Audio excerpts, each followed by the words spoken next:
Hello everyone. Hope you're all doing well today. Hope you're all having a good day as usual. We are once again doing more Silksong trending speedruns today, which is pretty exciting because we are on the very cusp of getting the sub 330. We have the world record back currently, and I am very optimistic to try to push it as far as I can. I'm just doing a tiny little bit of warm-up. We were so close yesterday to getting the sub 330, and then we died to Lost Lace and lost the pace. So that was really unfortunate, but I think we can do it today. I'm just getting some warm-up in. I was in the middle of a Bell Eater fight when I started the stream, so I'll just finish this one. I don't think I need to do that much practice before stream today, because I'm pretty fresh off of doing runs yesterday and the day before, so it has been helping to... That's gonna hit me. That's not good. I think one more good Thread Storm should be it. Yeah, there you go. What else do we need to practice? Is there anything? I already did Carmelita. I already did Lost Lace. Is there anything urgent? Nihilith. Let's do a Nihilith. You know what? Good call. Good call. Let's do a quick Nihilith before we start. How's everyone doing, chat? What's going on with you? What is going on with you? Honestly, I was gonna take today off from streaming, because I was like, maybe I need a break. But then I was like, man, but I could also just go live and get sub 330, and then take a break tomorrow after I've gotten it. So, on a whim, I decided that I was gonna stream today. So here I am. Here I am. I'm so close is the thing. I'm so close. Gosh, this soundtrack's so good. It's funny because my my practice file is actually on the beta, or sorry, on the new patch.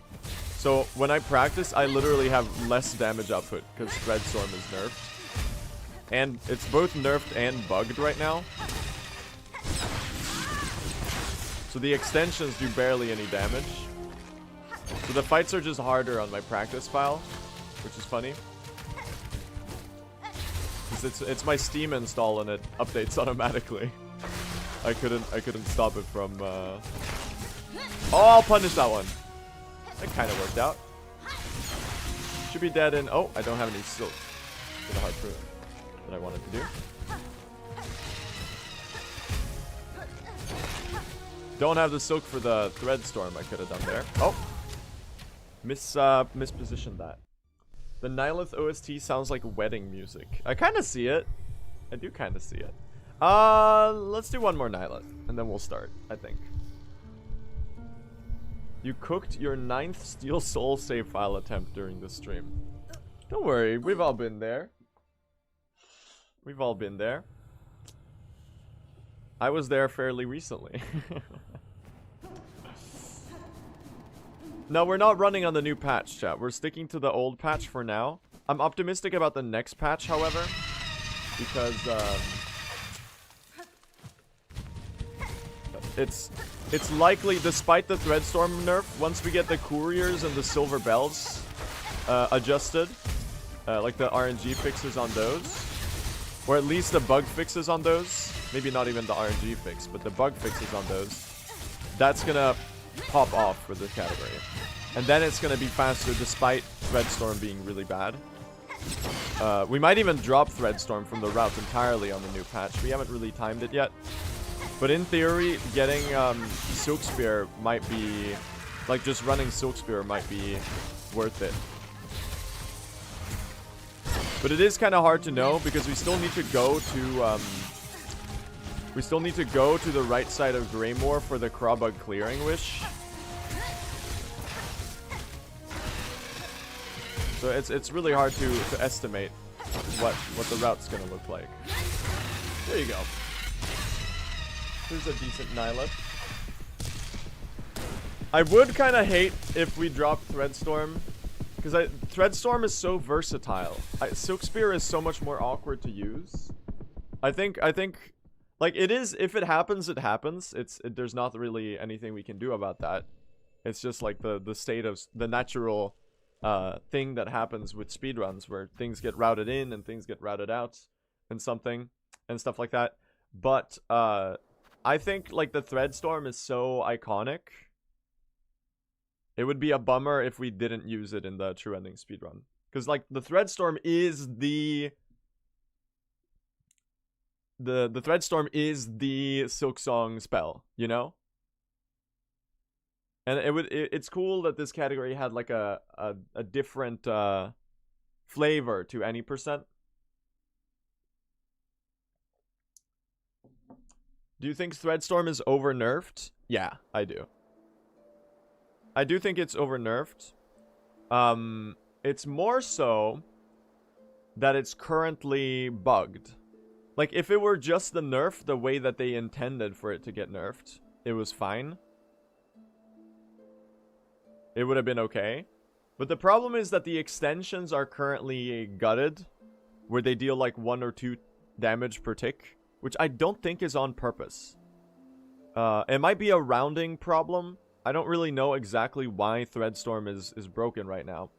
But it's basically what it basically led to it losing like 30% of its damage output, when it was probably supposed to be nerfed by like 7% or something, 10% maybe. Is my understanding of it, at least. So Threadstorm is meant to be nerfed, but it's probably meant to be not as nerfed as it is right now. So we'll have to wait and see until the next patch. I think it's fairly likely that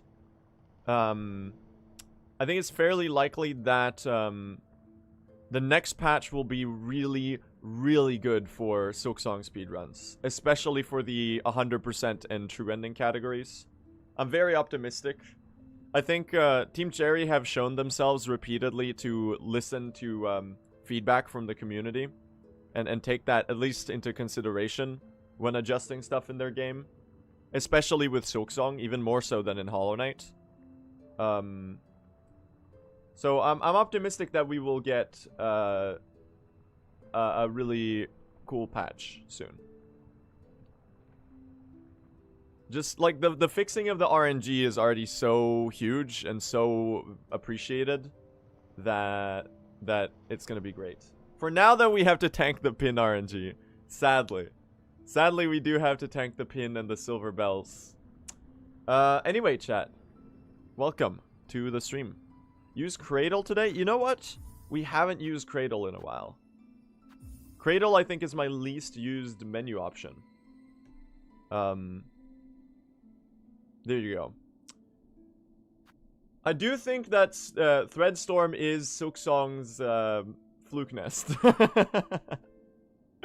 It's starting to occur to me that Threadstorm may or may not be Silksong's fluke nest. Not quite in the same way, but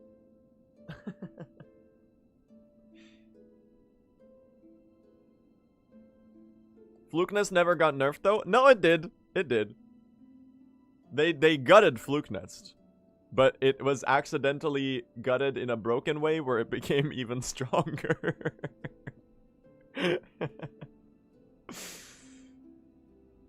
Fluke Nest is a lot less iconic. Not anymore. Fluke Nest is super well known now. I wonder who contributed to that. With a really, really bad YouTube video that's old and bad and that I hate. But for some reason has a lot of views. Okay. Is there anything else I need to do before?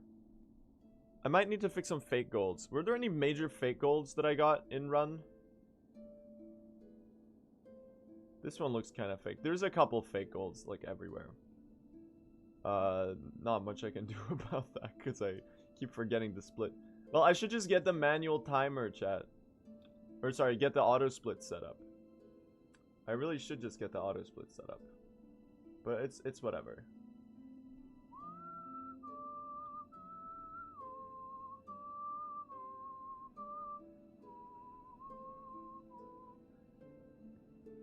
Are we ready to do runs today? Are we feeling locked in? Do you think today could be our day? So yesterday, for those that missed the stream yesterday, we did a run. It was sub 330 pace. And then on the way into Act 3, it was a really, really good pace. And then we fumbled. I think the biggest fumble was Bell Eater, where I lost 2 minutes. And then after that, it was like, well, I basically threw it to Lost Lace. I was so close. We had the sub 330 pace right into Lost Lace, and then I died. I think even after Lace, it was like a 330-30. It could have been, yeah. I would have needed a really good phase 2 for it to work. Basically, a deathless run right now is like a 334 chat or a 322. We would be, it would be pretty crazy. So that's what we're gonna try to do. We're gonna keep throwing ourselves at it. We're gonna keep doing attempts. We're gonna keep having fun. And we are gonna maybe pull it off today. Who knows, right? I do have record right now, which is nice, but we are let me show you the leaderboards, by the way. I haven't shown you the Silksong true ending leaderboards in a little bit. Speaking of leaderboards, did you see Nebula got a 55 in any percent? Dude, there's so many ads on speedrun.com. Other windows. Silksong. Hold on. Here. Dude, what the fuck? We got a casino ad on one side and a nicotine product ad on the other. What the fuck is this? Alright, anyway. We have... Dude, speedrun.com is trying to get me into some substance abuse. Well, I have record right now. Begun is in second. Millet has a pretty good time. Lane got a new PB today. I need to use an ad blocker, chat. Lane got a really good time today. I think they got a 336 or something. Which is really, really impressive. So, the competition is spicing up, and more people are starting to run the category, which is super cool. So I'm really excited to see what's gonna happen. I need an ad blocker. I do need an ad blocker.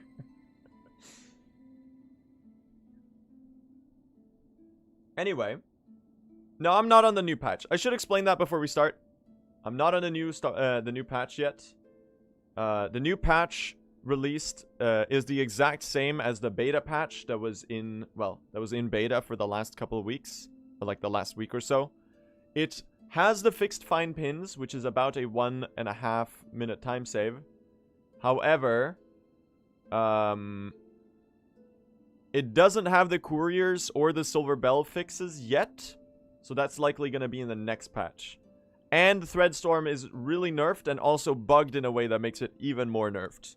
So Threadstorm is just completely gutted on the new patch, and therefore we're sticking to the patch right before it for now. What couriers? The couriers had an issue where they would restock the same wish you just did, and it has a 33% chance to force you to do Songclave, which loses 2 minutes. And that's something that they were likely gonna change, so that it won't, like the first time you're doing each one of the courier wishes, it won't restock the one that you just did, so that the game presents you, like it cycles through all of the ones available before you do that. Does that make sense? That's something that they were likely gonna change. Why aren't you second place? Because I have the world record right now. That's why. Do you play any musical instruments? I play piano, guitar, bass, drums, a little, I don't know, other stuff too, but mostly those. Let's see. I think they have broken the thing that let you net positive silk with the silk spear. It's only 25% more damage now. I'm not sure what you mean by that. Can you elaborate? Do you mean the harpoon? Oh, there was an issue sometimes where harpoon would get you 2 silk instead of 1. They fixed that, which makes sense because it wasn't supposed to happen. You should learn the needle in. I should learn the needle in. Dude, that would be fucking sick. Playing the needle in.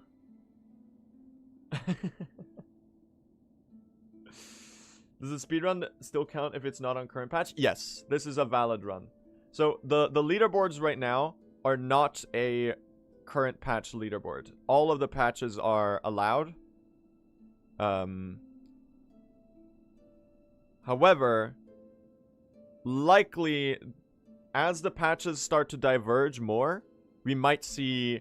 Oh god, I need to sneeze, I'm so sorry. We might see some patch differences. So it's funny, currently all of the runs on the true ending leaderboard are run on the patch that I'm going to be running on today. Which is 10.28.714.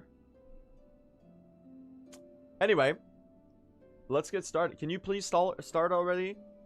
Okay, just for that, I'm gonna wait 5 more seconds to start. Okay, maybe that's a bit mean. But, like, come on. Have some patience, man. We're just getting started. People are asking questions and I'm explaining stuff. I love a petty streamer. I hate a petty streamer. I hate being petty. I feel so mean whenever I call someone out in chat for being annoying. But it is annoying. I'm gonna get going, okay? You don't have to yell at me. In the future, it could change to be current patch. Yeah. They were spamming, to be fair.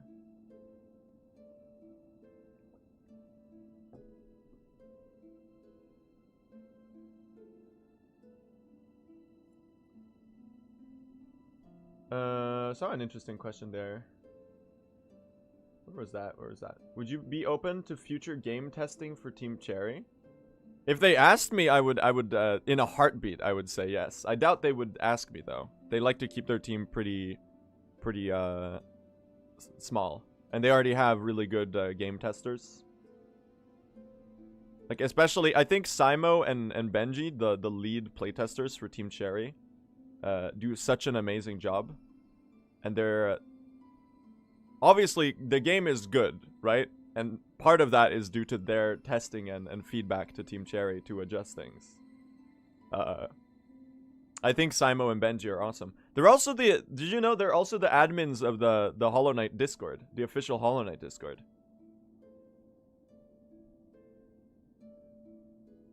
So they're like in general they're such important people and like very cherished people in the Hollow Knight community. We do love Simo and Benji for sure. Bro stalling, dude. Okay, I'm just gonna ignore you. I'm gonna get started, okay? Don't worry. I'm only trolling. All right. The rage bait works. Man. What'll happen to current speedruns when the auto splitter comes out? No, the auto splitter's out. Me splitting manually is just like me being lazy and not setting it up. It's completely the same. And the load time remover we've had for ages already. So rage bait is so funny when it's done right. That's absolutely true. It's like when I tell chat that Wanderer's Crest is the worst crest in the game. And everyone goes crazy.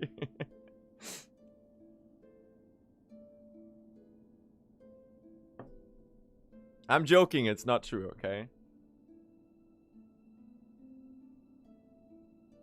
Happy birthday, Blue. It is not my birthday today, but thank you. Reaper's Crest is unironically the worst. Yeah, I think so. If you're min-maxing, it's probably Reaper's Crest. That's the worst in the game. Everyone's saying happy birthday. Reaper's Crest has good pogoing though, so it's good for skips. It just has bad DPS. So it's not even the worst crest in the game. I don't know what the worst crest in the game is. Honestly, it might be the Witch Crest, chat. And that's I will preface that by saying that that's due to me not having used the Witch Crest like almost at all. The Witch Crest has a really cool and elegant moveset. But its heal, its bind feels like the Beast Crest, but worse.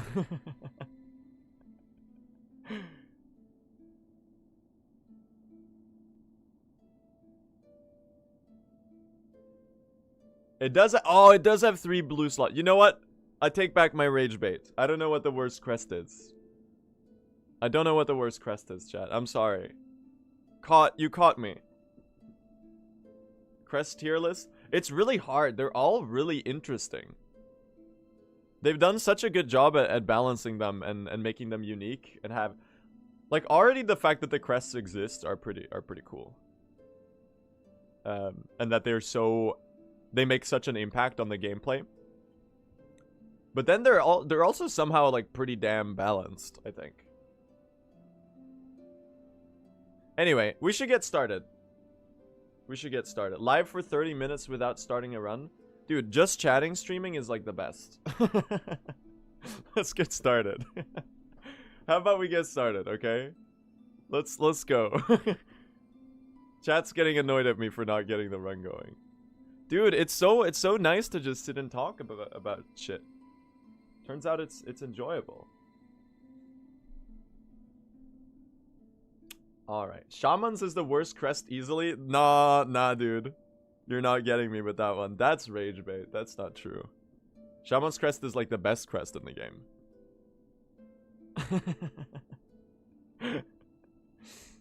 Which crest do you use in this run? We have Hunter's Crest for the entire run up until Act 3, where we use Shaman's Crest. Alright. Nebula's doing the same. Dude, sitting in the main menu is so nice. Sitting in the main menu is like the most fun thing. They made such a good main menu. It's so peaceful.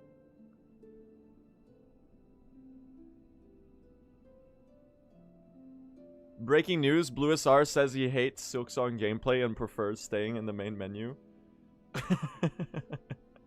That's not what I meant.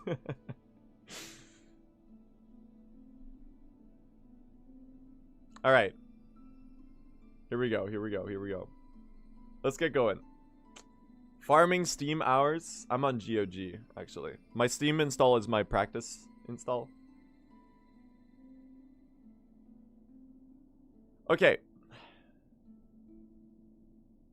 Let's do it, chat. Let's do it.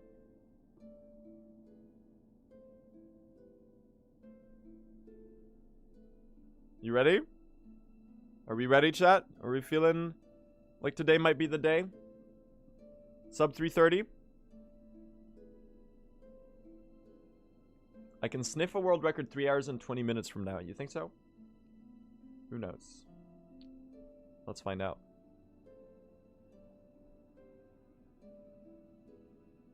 Alright. Here we go, chat. Today we get the sub 330. It's happening. We were so close yesterday, and the day before, and the day before that. But we gotta do it. I feel like I can even get like a 324 or something if I do a deathless run. Which I keep saying this like every day, but I'm getting so close to being able to pull it off. So let's try today. Let's see what happens. Here we go. Most of the time save in my PB is in Act 2, because it had a pretty abysmal Act 2. I think Act 1 is going to be pretty hard to stay ahead of, up until the Last Judge. Because I'm pretty sure I had an insanely good Act 1, and then I died to the Last Judge. So we're likely going to lose time to the Silver Bells, because the Silver Bells were amazing in in world record. And then I'm gonna probably save some of that time back on the last judge. Unless we also get good silver bells in this run, which I will certainly not complain about. Oh, wait, hold on. I forgot to local record chat. We gotta restart. The voices. The voices! He's gonna have to do the monologue again. Every time, every time. I'm not stalling, okay? We're going right back in, okay? We're not getting stun locked by main menu conversation, okay? You ready? Here we go, chat. You ready? Let's do this. Let's do it. I have the world record? Right now I do, yeah. Right now I do. Okay, here we go, chat. We were close yesterday, we were close the day before, but today we get the sub 330, right? Hopefully, at least. We'll see what happens. I've been saying this like repeatedly, but I feel like I'm so close to pulling off a deathless run. And if I do that, I think I can get like a 324 or something. I feel like it's doable. The problem is just executing it like in reality. But I'll try my best. Here we go, here we go. Do you think sub 3 hours is possible in true ending? I think maybe in the future. Long term, I feel like it might happen. Right now, though, I think the lower bounds are going to be like a 315 or something. This category is a little longer than Hollow Knight 112. It'll be easier to figure that out once the runs are deathless. And once the next patch with all of the RNG fixes comes out. Because then it'll be a lot easier to measure that sort of stuff. Alright, let's kill Dave. There you go. Yeah, I don't know if I think sub 3 is going to happen. I'll say maybe in the future. It's hard to know. There's a lot of time that can be shaved just from optimizing each room of movement. Like once that like nitty-gritty level of polish starts being implemented on all of the rooms of the game, you're gonna be able to add up a lot of small time saves into something really meaningful. The question is how much though, you know? It's hard to know. But I'll say yes because otherwise you're gonna clip this and I'll look stupid in the future. You're gonna send me this clip like in 2 years when someone gets like a 250 in this category, and you're gonna be like, oh, Blue, you're so stupid. You didn't think sub 3 was possible. So you know what? That's right. Sub 3 is happening in October of 2026. There you go. That mossberry was very rude. So, apparently I've been doing this room really stupidly for like forever. Turns out it's a lot faster to just go this way. This way on the... Oh. There you go. That actually saves like a second, apparently. May has been telling me to do that for like 2 months now. And I've just been neglecting implementing it. Insane 1 second time save in Moss Grotto. Holy shit.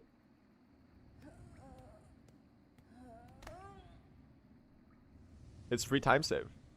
Hell yeah. Yeah, so for those wondering, we're not running on the new patch today. So, a new patch released yesterday morning. It is the exact same as the beta that was out over the last week or so. With no added changes. Because I think Team Cherry were really busy this week. I think they were at PAX Australia. So they've been on like a bit of a vacation. So I guess they just decided to put out the patch as is. However, Threadstorm is nerfed on the new patch. And not only is it nerfed, I think it's also broken.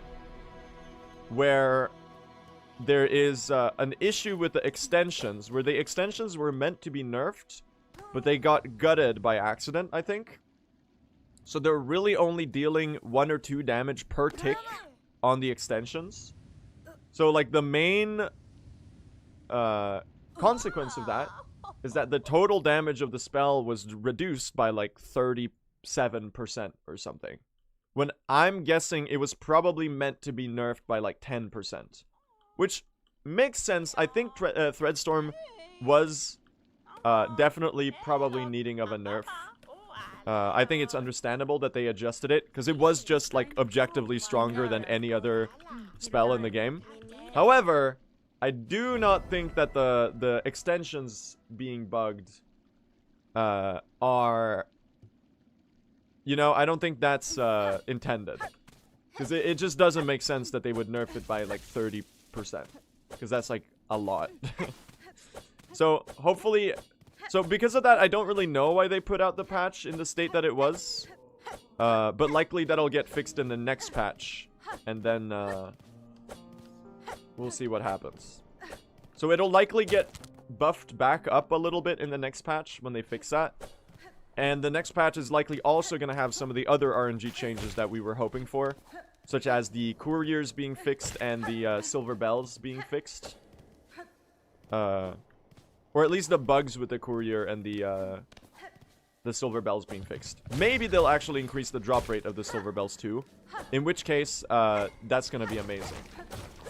So, sadly, the Threadstorm does not... the Threadstorm currently makes the current patch unviable for speedruns. So we're sticking to the patch that we were running up until now, which is the one that was the current patch before the one that came out yesterday dropped. So we're going to have to basically tank the silver bells and the fine pins RNG for a little longer until a good speedrun patch comes out. Which is what it is. It's unfortunate, but you know, that's how it goes. I am really optimistic about the next patch though. And I think it's going to be good. For now though, we stick with this one. Kika. And by the way, chat, if anyone has any questions about the run, feel free to ask away, and I'll do my best to explain anything you're wondering about in regards to Silksong or Silksong speedruns. Happy to share my knowledge. We're just down patching. We're not down patching. I just never updated my game.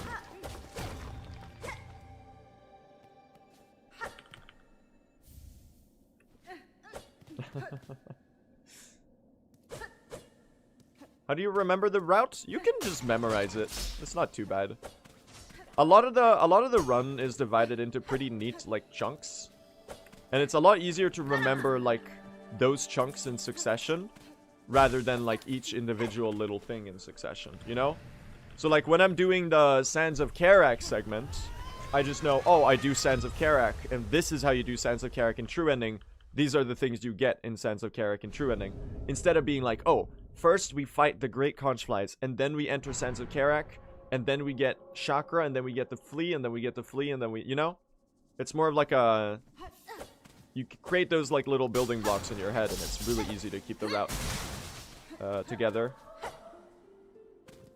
How does it work that you don't have to go through Coral Tower? So, you actually only need 3 of the memory hearts in Act 3 out of a 4 total. So, the Green Prince in Lost Verdania actually is another heart. So if we do his quest line, we can actually skip one of the other hearts. And the Coral Tower is actually way slower than Verdania. And due to that, we simply skip the Coral Tower and do Verdania instead. And we save a bunch of time. And we also save ourselves having to do the Coral Tower with very low gear. Which otherwise, that would probably be the hardest segment of the run by far. So Verdania is pretty much faster and easier. So we do that instead. You do Pale Stag. Luckily, you can skip the Pale Stag by doing all of the other orbs. And the other ones are a lot faster than doing Pale Stag.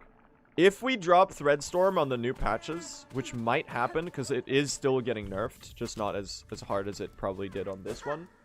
Or on the current version right now. There is a chance that we start doing Pale Stag instead of some of the other orbs. So you do like the Fountain, 2 orbs, and then Pale Stag. Because Pale Stag is relatively fast with Silk Spear. But we'll see if that actually happens. I'm not super enthusiastic about having to do the Pale Stag in the run. We'll see what happens there, I guess. Alright, Ada! Let's see if we get the good Belby cycle. 1, 2, 3, 4. Yes. 1, 2. We get middle though. If you do 2 middles, I'm fine with it. Honestly, I'll take that. And now jumpies. Okay, it's grounded. Oh, I missed it. Unfortunate. We didn't get the good damage rotation. She's 1 Silk Spear away. That's unfortunate. It happens. When you don't get a really good pattern, it's really hard to get the correct damage rotation.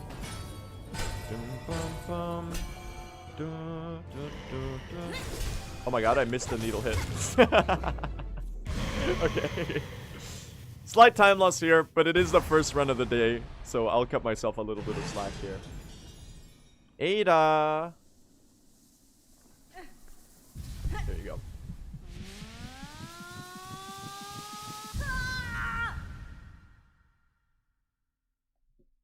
TP taps in the chat, that's right. What's Yiso? Thank you so much for the Prime sub, I appreciate that. By the way, chat, how are you all doing today? Is it 4 hits, 2 spears per attack? Yeah, so the main damage rotation on the jump and run attacks are Silk Spear, 4 needle hits, Silk Spear. And it's a lot easier to do on the jump attack than on the run attack. But because on the run attack you have to do a damage tank to make it work. And it's really tricky to time it so that it works out.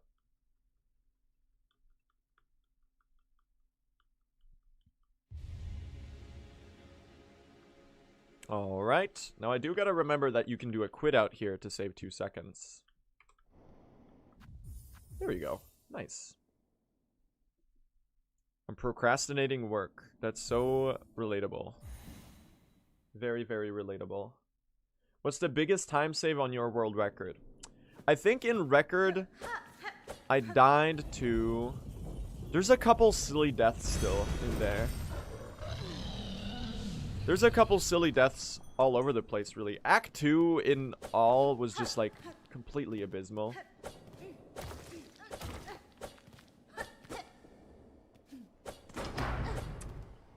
Like, there's just stupid, silly things all over Act 2. Did I equip the Druid's Eye, chat? I did, right? I think it's the High Hall's Gauntlet Death. I need to hit this lever. The High Hall's Gauntlet Death. That's the worst in the run. That was like 2 minutes and a half. Which you really shouldn't be dying to High Hall's Gauntlet in True Ending because you have Threadstorm and Bolt Filament. So that was really embarrassing. I mean, it is still a choke point. It is still, like, the final phase is scary no matter what spell you have. Except for maybe if you're doing Cross Stitch. That is literally, like, the only spell that makes that, like, remotely... On 5 HP, at least. If you have more health, you can kind of tank it.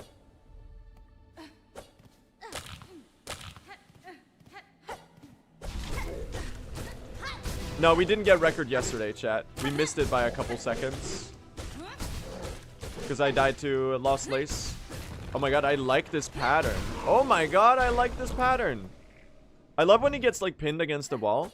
Because you can continuously do those, like, short Silk Spears that get bonked against the wall and retract a lot faster. That's a pretty sick pattern, man. You'd love to see it.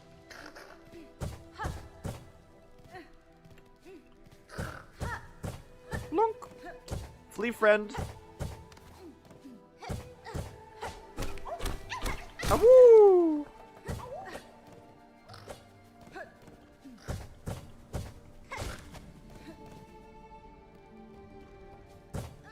You like it when he what now? Sorry, maybe I should have phrased it better. When he stands against the wall, you can get good Silk Spears in. That's funny. Oh, I guess we're up here now.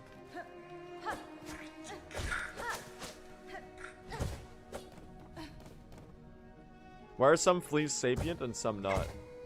That's a great question. Maybe the other ones are too, and they just like saying Abu. Think about that. We do a little phase tanking. It's basically like the best way to fight these enemies. You just gotta tank it and try to deal as many needle hits as possible. Hey, Chakra. Oh my gosh. Wait, she's melting? But you spawned on this side. Never seen that before. Oh, nice. I hit them both with the Silk Spear. That's really good. Get him, Chakra. Nice. Pretty good. Can I Silk Spear both? Oh, the other one jumped. 3 HP here is a little spooky. I think she hit both with that, though. That's kind of sick. Get that one. Hey! Really, really helpful Chakra. She was kind of melting them there. Okay, so we walk out really slowly here to make sure that she stalks the map. I got a good Chakra pattern there. I don't think I played that arena that well. I think she was kind of carrying, honestly. She did good attacks that kind of hit multiple enemies at once, which is what you really want there. Huge. Okay, ignore that. I have just as many questions as you have about that. Alright, it's a slightly sloppy early game. It is the first run of the day, though, so cut me a little bit of slack here. Cut me a tiny bit of slack. First playthrough moment. Favorite area of the game? Verdania, I think. I think Lost Verdania is just absolute magic to explore.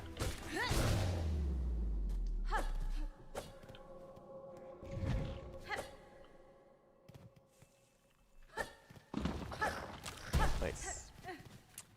But there's a lot of really good areas in this game. I think it's like a 4-way tie between some of the most memorable areas. You're gonna hate this, but Bilewater is honestly up there. Bilewater is honestly up there as one of the most memorable areas of the game. I split too early, hold on. It does what it tries to do really well. It's meant to be brutal and annoying and painful and miserable. And it does that really well. It's like, you can't hate Miyazaki for adding a poison swamp into his game, right? And it's the same with Bilewater. You're playing Silksong. It's gonna have that.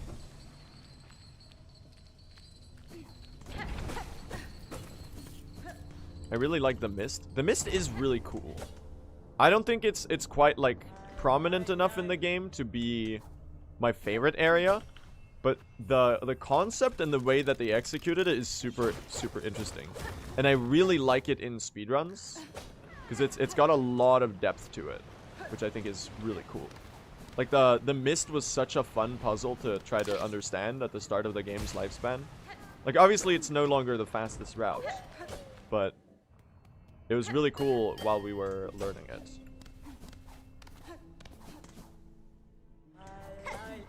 That being said, I don't think there's a single area in Silksong that's like uncool conceptually. So it's really a hard we're drowning in peak basically. The Moss Grotto is underrated. The Moss Grotto is really good. I do love the Moss Grotto. Lava dip me? Hey! We do a little damage tanking for the lava dip chat.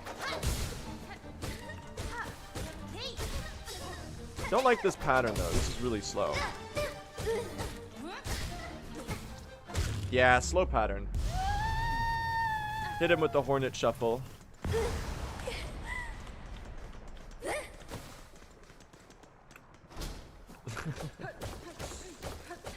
I should make a Hornet Shuffle emote chat.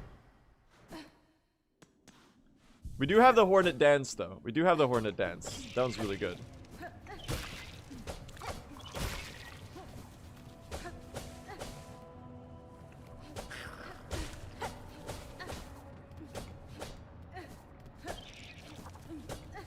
Oh.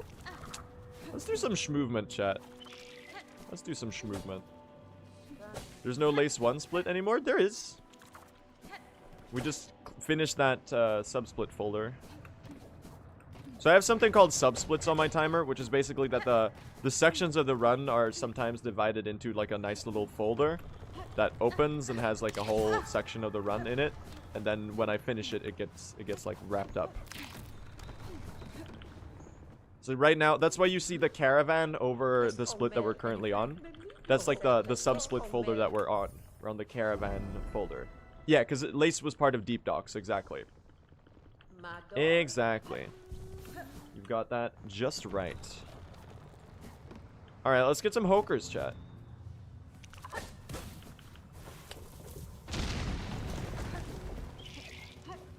Let's get some hokers.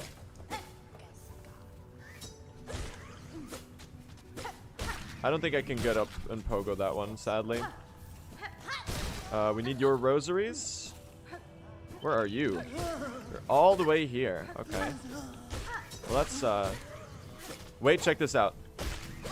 Huge. No, it's gonna fall in the lava. I didn't intercept it properly. Not the greatest hoker.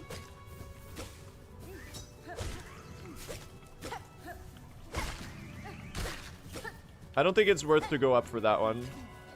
We gotta go this way. And I still need probably a couple more. So I'm gonna hit this. And now I'm gonna go down for these three. Yep. Oh, perfectly counted. Not the best hokers, but I did... The vibe counting went perfectly. I don't engage in actually counting. I do something called vibe counting, where I use vibes to determine whether I need enough. Do you like the changes to fine pins? They're amazing. The fine pin changes are amazing. Sadly, we can't run on that patch yet, because it's currently got bugged Threadstorm. And we're still waiting on a couple of the other wish fixes that Team Cherry are likely going to implement. So next patch is going to be insanely good for True Ending. I'm really excited about it. We thought it was going to be this patch, but this one only had about half of the changes that we were hoping for. So we'll see about next patch. So for now we got to tank the RNG a little bit longer, because this patch is still faster. Cloakless? Oh, not even close to healless. What happens when they don't rebuff Threadstorm? Then we run Silksong. Which is actually pretty good with Volt Filament now. Yeah, exactly. The Threadstorm nerf doesn't at all match the way it's described in the patch notes. So it's likely unintentional, the way that it got, like, completely gutted. What happened to Storm? The extension ticks only deal 1 or 2 damage per tick. So they're basically like a fart in the wind now. They should call it the Thread Breeze.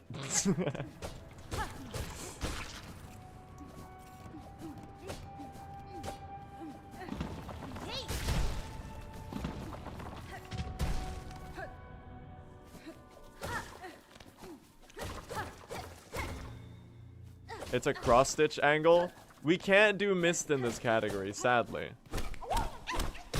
Cross-stitch is getting better, though. It got buffed. It's pretty good now. But we have to do Last Judge in this category, chat, because we need to get the fleas to Fleetopia.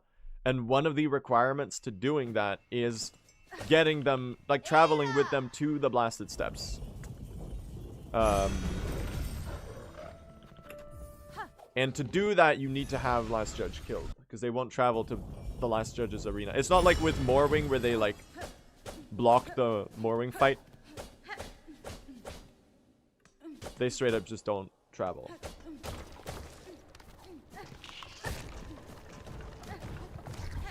Does the huge flea not count? We only need 22 fleas. We don't need all of them. So we just get the ones that are fastest.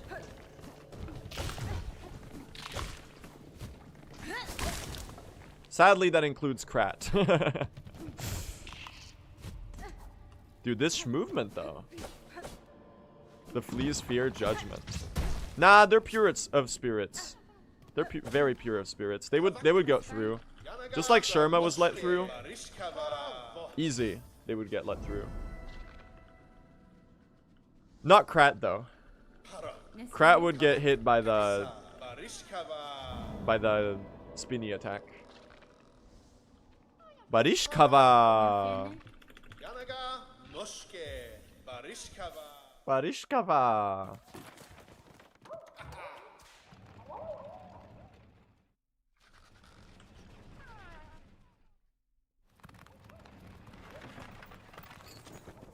Who's your favorite character in the flea caravan? It's the huge flea. No, you know what? It's not the huge flea. You know what my favorite flea is? It's the one that does the swimming. In both in here in Greymore and in the flea lake in Fleetopia, there's one of the fleas that keeps jumping into the water. That's my favorite.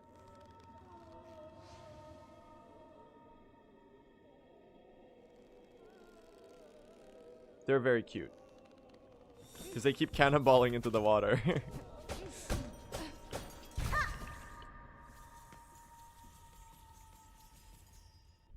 They dunk into the flea brew? Do they? I haven't seen that. That's so... Oh, maybe I have seen that and I just forgot.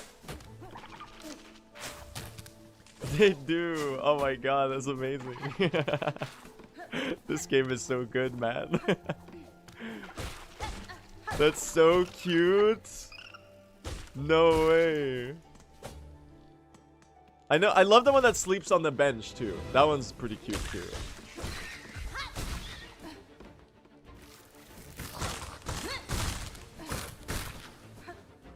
Get stick bug, chat. Aw, I need to hit you one more time. That was not very good. I got stick bugged. I got stick bugged.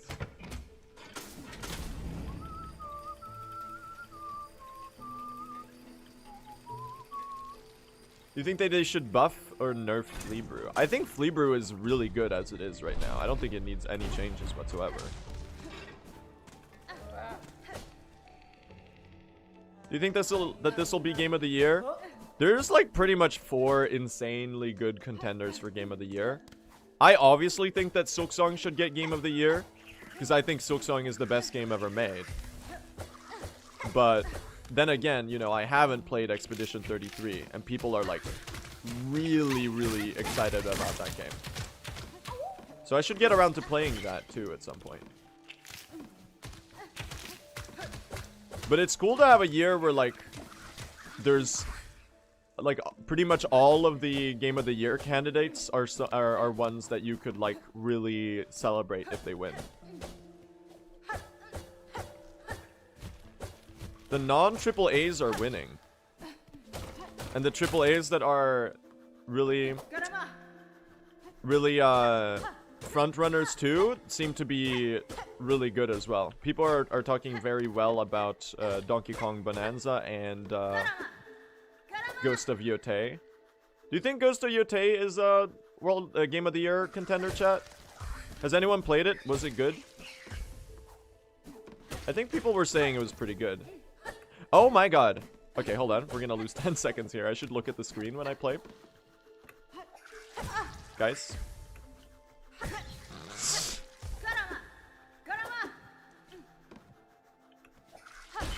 What? Oh my god. It's the stupidest time loss of all time.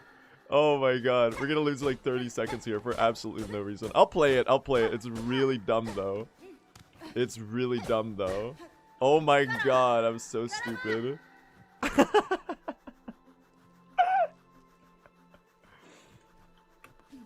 What is he doing? What is he doing? Get the journal entry. It's like 30 seconds. Whatever, man. That's...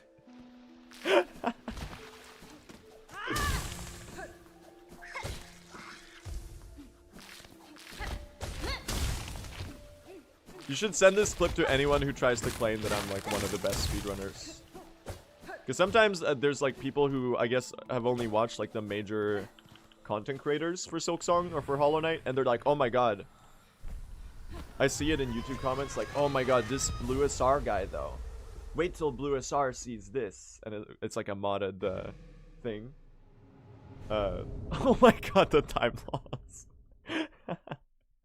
Yeah, not even close. There's like probably there's pretty much like at least 50 Silksong speedrunners that are way better than I am.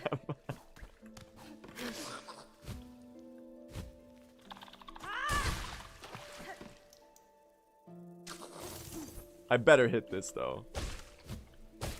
Thank God. Okay. Crisis averted. Alright, let's lock in, chat. Let's lock in. This early game is really shitty now. It is really funny to have such a silly time save for a future run. I'm kind of a fan of it, honestly. I am kind of a fan. I think this will do great for my future mental if I ever try to... if I get like a PB here and I try to beat it.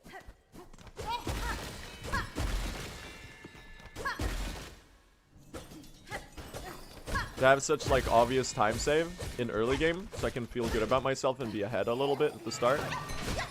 So basically what I'm saying is that time save for future run, it's mad cope basically. It's pure rampant unfettered cope.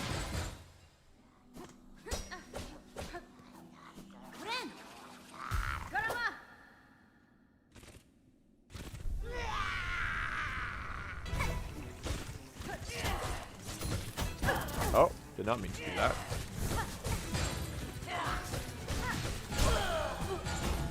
Oh my god. Of course you do the heal attack right after I heal. Okay, this Widow fight's not very good too.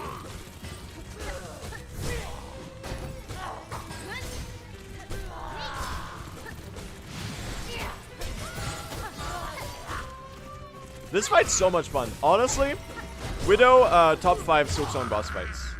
This might not be like an unpopular take at all. I think a lot of people agree that this fight is insanely good. I mean, she's basically like the first sinner before first sinner, I guess. She's the sinner that was before the first one. Okay, we're cutting it a little... Okay, we are resetting the run. We are resetting the run.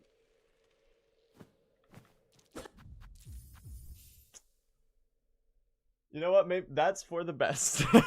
that is for the best. You missed the polyp anyway? I didn't. I didn't miss the polyp. I got it on the way in, didn't I? Before I fell. Good warm-up though, yeah. That's really embarrassing. You shouldn't die to Widow, man. Yeah, exactly.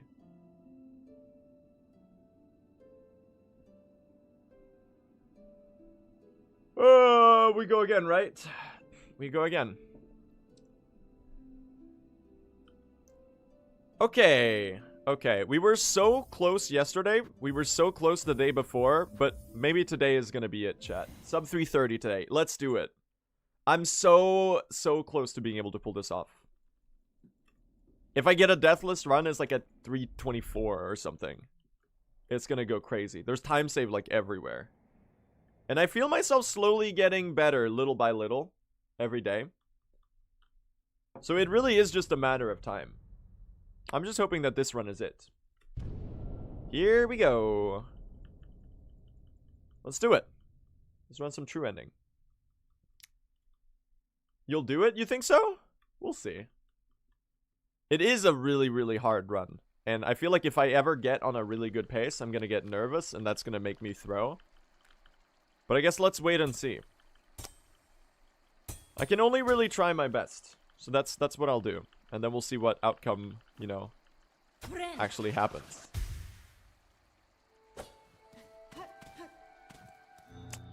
Let's go get Dave, first of all. 2, 3, 4, 5. Bonk. How many shell shards? 5. 17. Or sorry, 15. I can't count. 15 is pretty good here. Grubs or fleas? I'm sorry to the grubs, but the fleas are like infinitely better. It might be recency bias, but there's no way it's even close. It's flea sweep every day, without a doubt.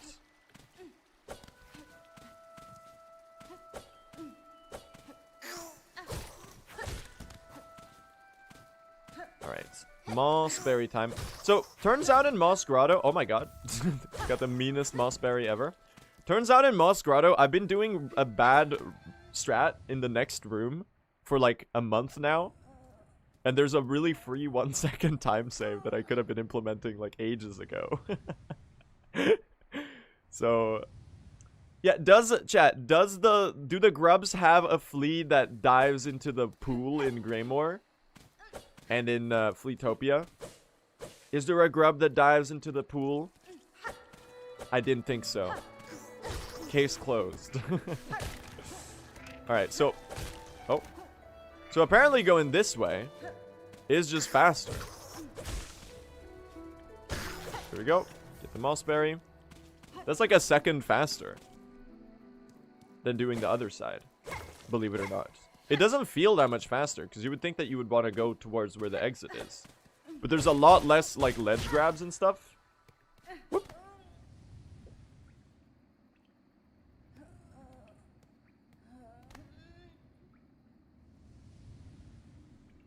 Anyway. By the way, chat, if you have any questions about the run, feel free to ask away, and I'll do my best to explain what is happening. Happy to share my knowledge about Silksong. So yeah, record right now is the 332.18 I got, I think, 2 days ago. It is insanely beatable. It's got like the worst Act 2 known to man. It's not the worst Act 2 of all time, but it is like, it has a bunch of stupid throws, like all over the place. So most of the time save is in Act 2. There's probably a little bit of time save in There's a little bit of time save in Act 1 and 3. Act 1 was really good up until Last Judge, where I died. I had like the most insane Act 1 ever, and then I died. And it had good silver bells. So we might be behind up until Last Judge, and then likely recover a lot of it there. And then I think Act 3 was mostly good. I think I took 3 deaths total in Act 3. It was the Void Arena, it was Nihilith, and it was once in Verdania after the Hell Room. I'm pretty sure. I don't quite remember if those were the exact deaths. And I had a slow Lost Lace. So, probably 3 minutes to save in Act 3. About 6 minutes I can save in Act 2. And maybe like a minute I can save in Act 1 if I get another insane run with good bells.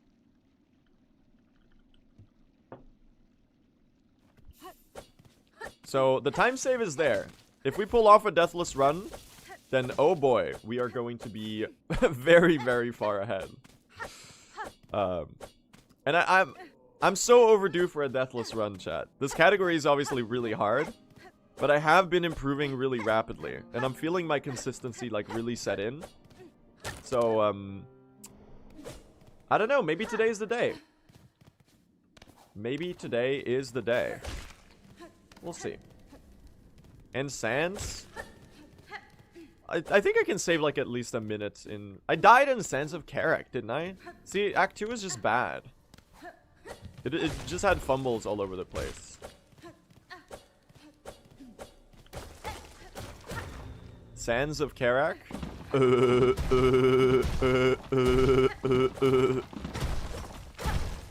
I can't do a good Sands impression, chat. Anyway, let's do a Beastfly Pogo. Dude, I need you to attack. Dude, it's the slowest Beastfly of all time. It won't attack me. Where are you? This is cursed. We make that work somehow? Okay. That one was so high up. What the hell? What the hell? Well, I'm certainly not complaining. Well, I'm complaining a little bit because it was really slow to get into position because it didn't want to aggro me. I guess I was just slightly out of range, so I guess it's my fault. Anyway. Okay, I hate when that happens. What am I doing? Okay, chat is the worst early game of all time. What am I doing? Lock in. That's like not a time loss at all. It's very, very negligible, but it feels really stupid. Who would win? One world record speedrunner versus early game enemy that has really predictable attack schematic. The outcome may shock you.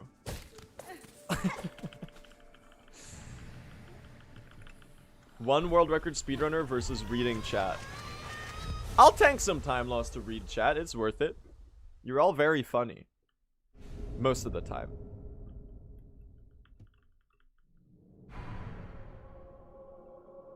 Alright, slight time loss here. Very, very understandable. This is the fakest gold of all time, by the way. I need to fix that. Let's go get our Mossberry. Did you get record? 2 days ago, yeah. We have record currently. With the 32. The 332. Oh. Micro time save right there, poking that statue. We can, we can improve it by a lot. I feel like my lower bounds is starting to be possible sub 320. I feel like I'm getting to that point where I'm starting to see that being feasible to pull off in a run. Right now, it would have to be like my god run. But if I get a little bit better, if I improve a little bit more, it's gonna start being like a doable milestone. It's starting to become my long-term goal for the category, chat. Like in the next month or so to try to squeeze out a sub 320. It would be really cool if I could do that. Once we get all the deaths out of the run, that's gonna be like pretty huge. And then after that, it's gonna get a lot harder to save time. Is sub 310 even possible? Definitely theoretically possible. I don't know if sub 3 hours is gonna happen in this category. I'm just gonna preliminarily say yes, probably in the future. You know, there's still route changes and discoveries to be made. We're only like a month and a half into the game. So, to rule it out outright would just be foolish. 4 needle hits. Don't do another middle attack, please. Thank you. 2, 3. No! Oh my god, that's so stupid. 2, 3, 4, 5. I missed the Silk Spear. We're not getting the cycle change. I keep missing all my... Oh, that's the worst early game ever. It might actually be the worst early game of all time. That's okay. It's only like a 10-second time loss. It just feels really bad because it's really preventable because I've made a bunch of stupid mistakes. Should be dead here. Yeah, okay, that's not bad. Yeah, and the DLCs could add new wishes that are faster than the ones we're currently doing. And it could there could be balance changes. There's obviously the RNG changes on the upcoming patches that we're looking forward to. Yeah, there's like a 10-second time loss here. That's okay. Do you plan on doing 100% speedruns? Yes, I am. Once I get a good time that I'm really proud of in True Ending, I'm super excited to both go back to any percent and get sub 1 hour. Even better than sub 1 hour. I want to get another top time in any percent. And I want to run 100% and get a top time in that. I'm in my speedrun arc, chat. In Hollow Knight, I wasn't much of a top runner.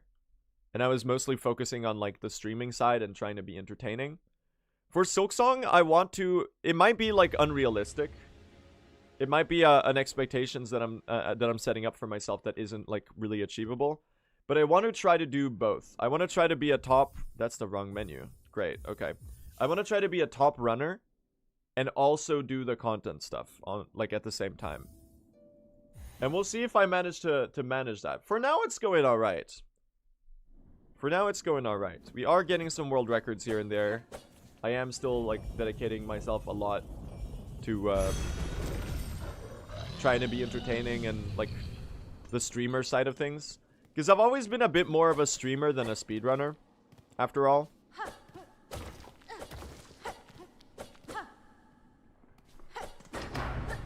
Is the DLC releasing in 2030? I think it's fairly... I don't know. Obviously, there's no point in speculating about when the Silksong DLC is going to come out. Based on Hollow Knight, I think it's likely that it'll come sometime next year. Like about like 3/4 of a year from the game releasing. Yeah, probably like a summer 2026 or something like that. Obviously, if it takes longer, that's completely fine. I think, like, obviously after Hollow Knight, Team Cherry had already earned our patience. Although some people didn't get the memo on that.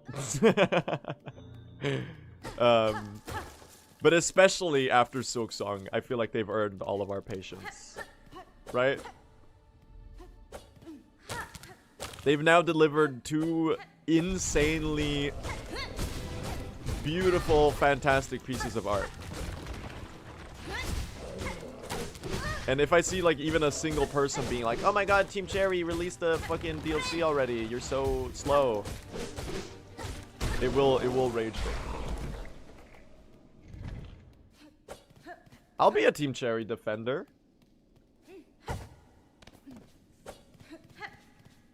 I'm okay with that. #1 Team Cherry Glazer, I've been told that I am. I'm okay with that. They deserve it, man.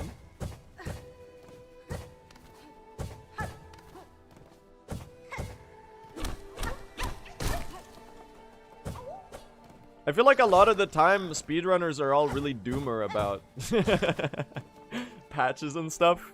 I try my best to, like, provide an optimistic perspective. Because everyone's like, oh, they patched this thing that we need in our speedrun. They hate us. They hate us. Bro, they hate us. And I'm like, oh, no, they don't. It's not malicious.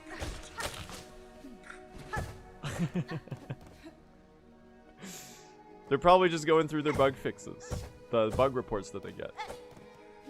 Like, obviously, it's unfortunate when speedrun stuff that only affects us gets patched. But honestly, I've come to terms with it. It's just kind of the nature of speedrunning a game when it's just released. Like, there's gonna be bug fixes. There's gonna be buffs and nerfs that are good and bad for us, you know? Sometimes the new patch is really good for speedruns, and sometimes the new patch sucks for speedruns, and we have to stick to down patch. It's just kind of the nature of things.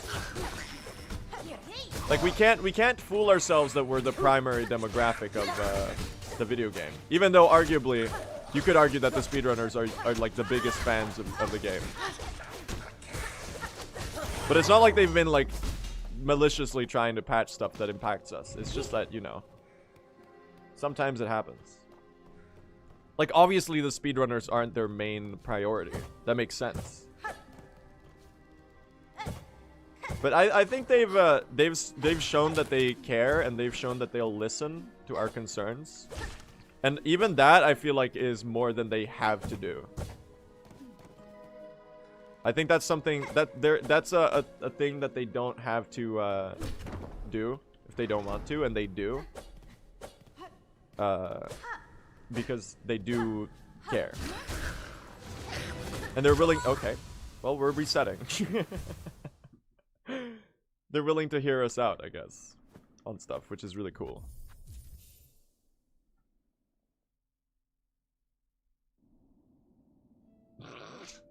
Third time's the charm, right, today?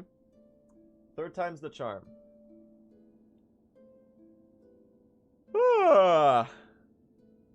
Prediction? We can do a prediction, sure.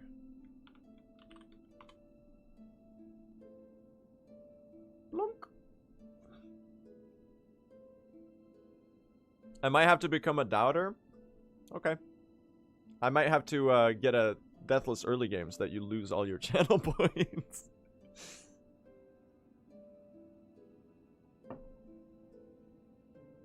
Just because you doubted now, I'm gonna deliberately play really well.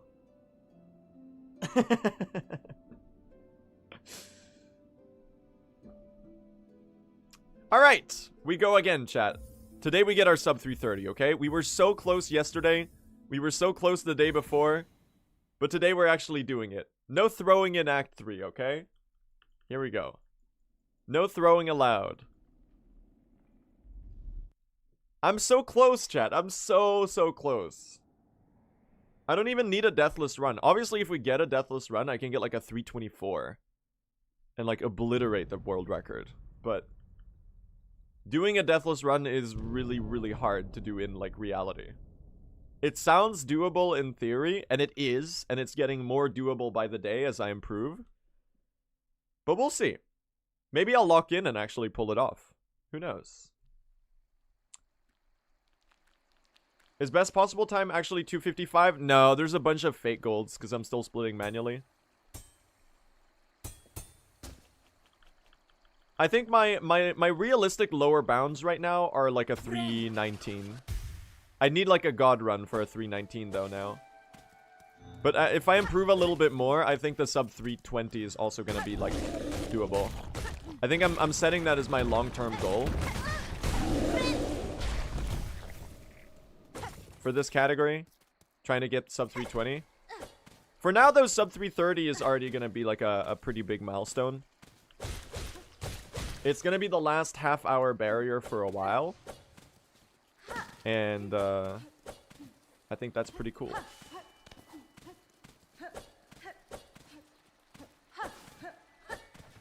Did we get 20 shell shards there? That's really good. Lucky Dave. Is sub 3 hours possible? I'll never say never. Right now, with the current route and strats, not remotely. But you, oh, I grappled onto the ledge there by accident. But you have to remember that we're a month and a half into the game's lifespan. The route could change for the better. We're gonna improve at every single segment. We're gonna get the micro time saves of polished room movement in every single segment pretty soon. The new patches could make the run faster or slower, or, you know, anything could happen. Whenever the DLC comes out, it might add faster wishes than some of the ones that we're doing. If the DLC has any form of, like, mid-game content. Turns out this way of doing Moss Grotto is actually, like, a second faster, going through the right there. So that's a free second of time save. Do you think DLC has any chance to affect the any percent route? I think the any percent route is unlikely. But the longer categories, like true ending and 100%. Like 100% obviously, because it's going to add more content. But I think true ending has the most chance to be affected by the eventual DLC content. Obviously, depending on what the DLC content is. It could be endgame content that isn't relevant.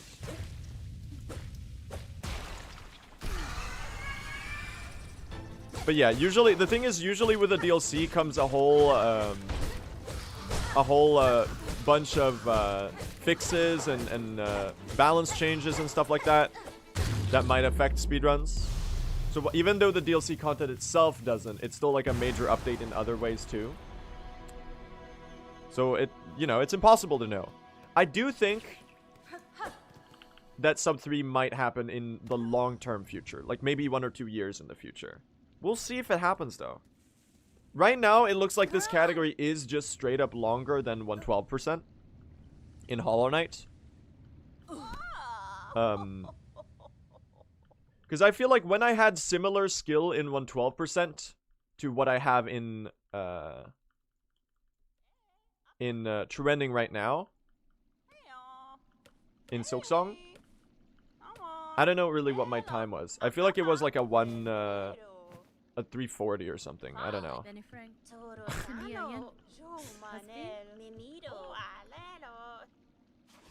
There's obviously recency bias too. I think this category is also just really difficult. It's definitely the hardest speedrun category I've ever done. And it's just because, first of all, Silksong is already really difficult. It's a really, really hard game. It's harder than Hollow Knight by a good bit. And doing all of it with 5 HP and relatively few combat upgrades is brutal. It's so brutal. So like, if I get a deathless run in this category, I'll already be really proud of myself. Because that's, to me, that's already a pretty crazy achievement with the level of, like, aggression that we play the fights in this category. Like, not to be self-congratulatory or anything, but, you know, for my own, like, sense of accomplishment, I think that's going to be pretty cool. Obviously, we haven't gotten there yet, so there's no point in celebrating before I actually do it. But who knows? Maybe today will be it. Who knows? Let's get a good Beast Flight Pogo. Hello. You want to attack that way? Thank you. Get this one out of the way because it's mean and annoying. That's a little bit high. Okay. Okay. Well, we made it work, so I'll take it. Will you ever play Deltarune Blue? Look, here's the thing with Deltarune. I am very interested in Deltarune. Here's something that you're gonna like kill me for. Here's a take that you're gonna kill me for. Did not enjoy Undertale all that much. You're gonna hate me for this. Now, before I before you go crazy. No. Before you go crazy. First of all, the game is really charming. Undertale is really, really charming. The soundtrack is amazing. And for those aspects, I like it a lot. But, playing Undertale, my first time around, was not super fun to me. It felt clunky. I had to cross my arms because the game has no keybind customization. And I wanted to play with WASD for the movement controls. Do I love the world building of Undertale from what I know of it? Do I love the vibe of the game? Do I respect Toby Fox as a creative force? Absolutely. But Undertale, it didn't stick with me. However, Deltarune looks fucking amazing. Deltarune looks insanely good. I've been putting off playing it. It's been waiting on my list of games that I really want to play. It looks like Undertale, but better, which is kind of like what the game is, I guess. More interesting and in-depth gameplay. Obviously, the same category, the same quality of music from Toby Fox. The writing looks sharp, you know. I don't know. I was watching Simo play some Deltarune like a couple weeks back before Silksong released. He was streaming it a little bit. And it was just a good vibe. It was fun to watch. And it made me want to play it. So, and I have played Undertale, okay? This is not from someone who hasn't played Undertale and just dismisses it. I played it. I got to the final boss. I did the normal neutral ending. And I was like, okay. Cool. The soundtrack is an S tier. And the Deltarune soundtrack, from what I heard, is even better. Dude, have you heard the track Third Sanctuary from Deltarune? He's switching time signatures every like 3 seconds. It starts in like 9-4. And then it goes to like 11-8 for the... What am I doing? For the main shit. And then it goes to 5-4.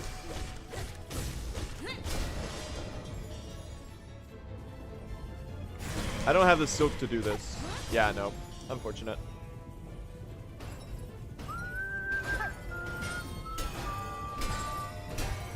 You know, you had the like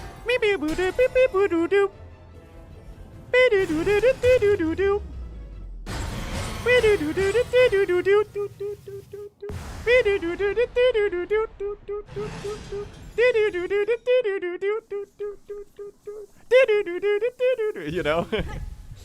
and then the drums come in and it's an 11-8.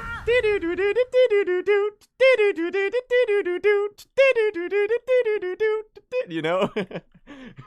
And then you have like a random bar of 4-4 put in there in the middle. It's like, oh, it's so good.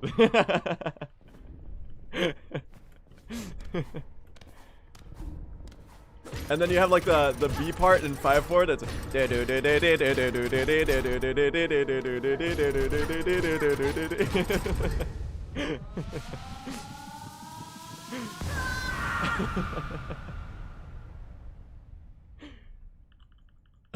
Music nerd alert. Caught! Caught! You got me. You got me.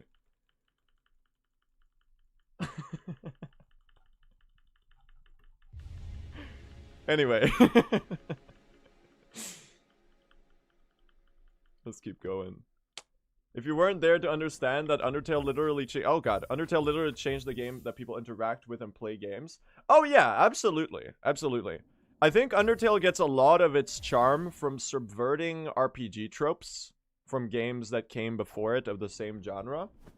But for someone like me who hasn't played any of those, like, other games that came before Undertale, like, the gimmick of, like, the thing of, like, being able to spare the enemies was less of a groundbreaking subversion of the genre, and it was more of just, like, a gimmick. You know? That's kind of how it felt to me.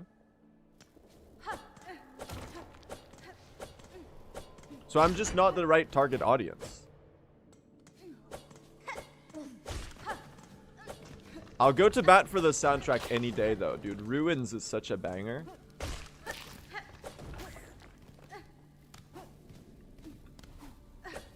And I think Toby Fox is like a creative, is a really cool figure, I suppose.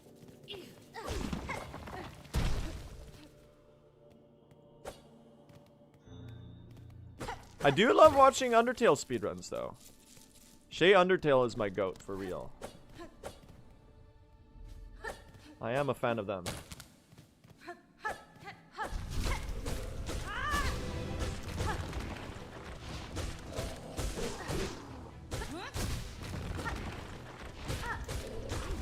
Oh, we do a little damage tank. This pattern sucks ass, man.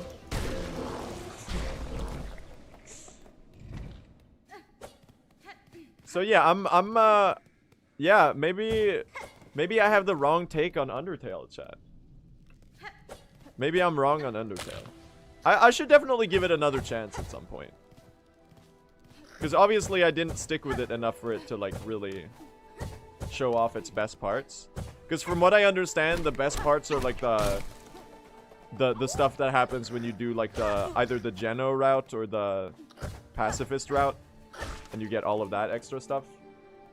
It's okay to not like a game? Yeah. Yeah. Okay, what the hell? Why'd you do that?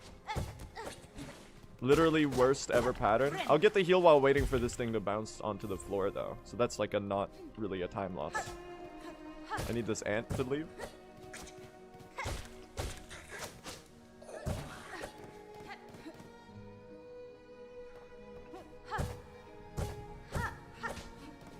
Yeah, I don't think Undertale is a bad game. I just didn't enjoy playing it all that much, I guess.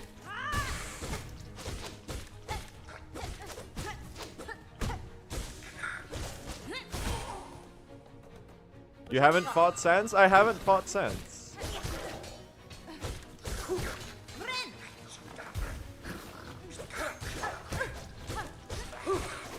As iconic as Sans is, though, I do think, like, out of the late game Undertale bosses, I do think that the giant flower that is, like, breaking the fourth wall, well, Sans also kind of breaks the fourth wall, but the giant flower scary thing that has the really off-putting soundtrack, I think that one is, like, way more interesting than Sans on, like, every level. Can you get down here? Chakra, help me out. Thank you. Alright. We have to walk out slowly here to make sure she stalks her map. But it's also crazy, chat, because I was like, when did Undertale drop? In 2015. I was 9 in 2015. I was like the target audience to become like a mega Undertale nerd. I dodged. Luckily, I dodged the FNAF. I dodged the FNAF.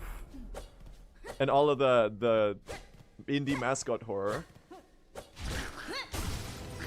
But maybe I shouldn't have dodged Undertale, man. Maybe I was sleeping on Undertale.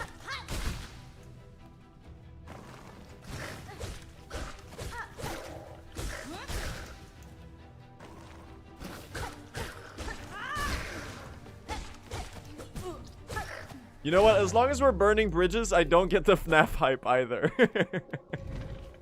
I'm not, like, remotely interested in Five Nights at Freddy's. If you like it, it's good for you. Obviously, like, people enjoying things is something that should be celebrated. But dude, it's just not. I don't see the appeal at all. It was innovative. I'll give it that. It was innovative. But like the way it became this huge thing, I never really understood. But then again, it's, you know, something being not for me is not remotely the same as it being bad. Oh my god. He's got the worst movement out of any. So it's probably good. I don't know. Any FNAF fans in the chat that can give a...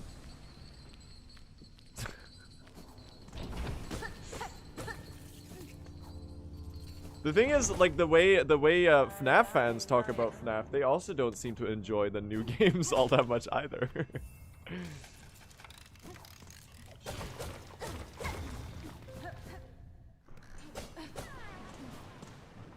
They're like, oh, Five Nights at Freddy's security breach is so ass.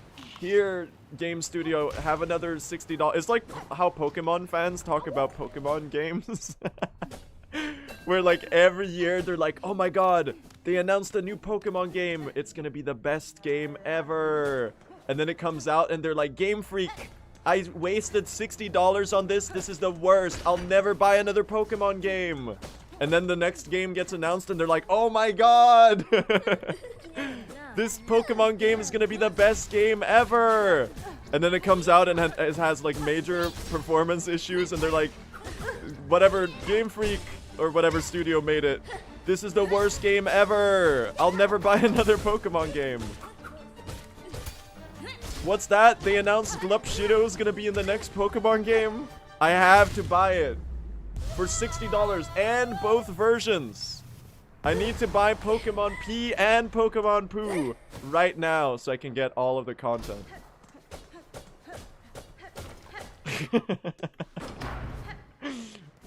I'm rage baiting. I'm rage baiting, chat. I'm rage baiting. But that's just my observation. It's all in good fun, but it is my observation that that's how Pokemon fans talk about Pokemon games. You're right.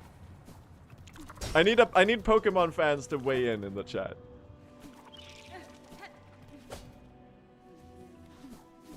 Is this accurate?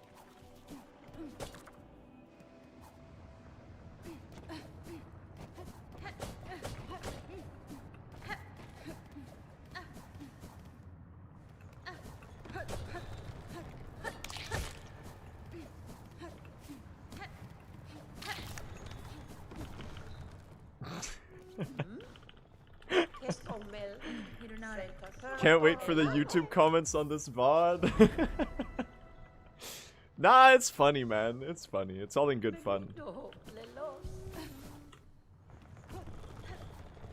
Well, I don't know. If people are offended by it, then I guess...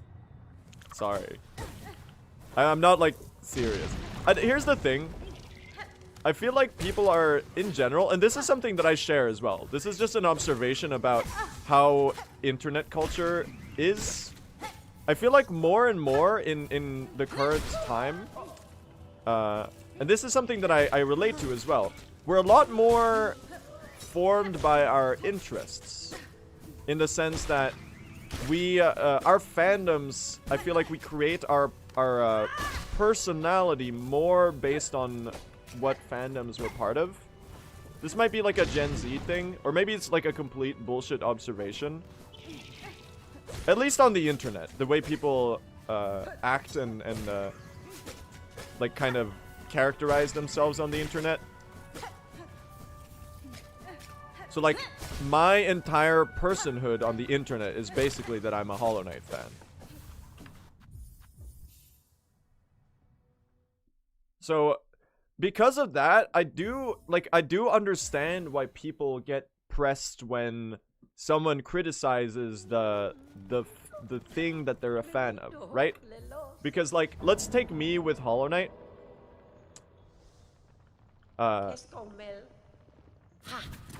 It's not like it's not that big of a stretch for, you know, I would understand how, like, if someone was like bashing a thing that you really love. If you're really into Star Wars and someone's like, oh, Star Wars is the worst, it's so ass.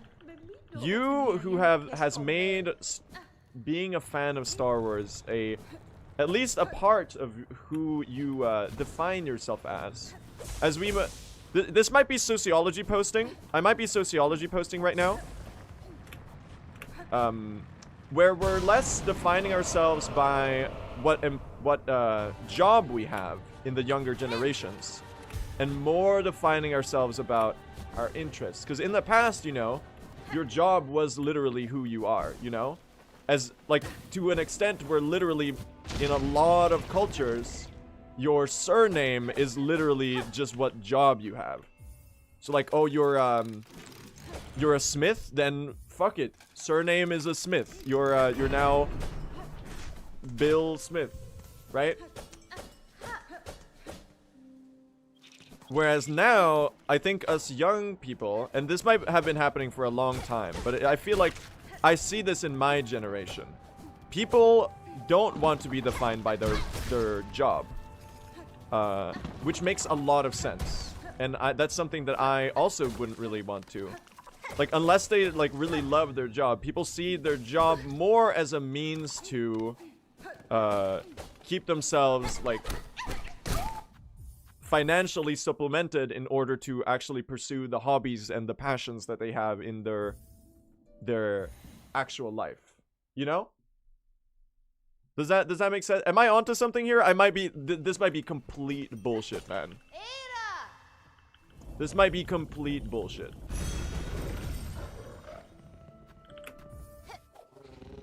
So because of that, I think it's completely understandable when people get upset when people criticize the thing that they're a fan of. Like, obviously, let's say you're a big Star Wars fan, and that's kind of like part of it's become part of your identity because it's one of your passions. This is a piece of media and art that you really resonate with on some level. If someone's like, "Oh, Star Wars is ass. It's got no redeeming values, and everyone who loves Star Wars is a stupid idiot," then obviously, well, that's more of a direct insult. But, you know, obviously, you know, as you've made it a part of your sense of self, you're gonna be feeling at least a little insulted by that. So it makes sense that on the internet, people are really, really defensive when people criticize what they enjoy.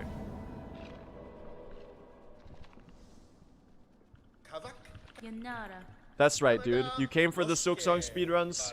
We're doing sociology posting.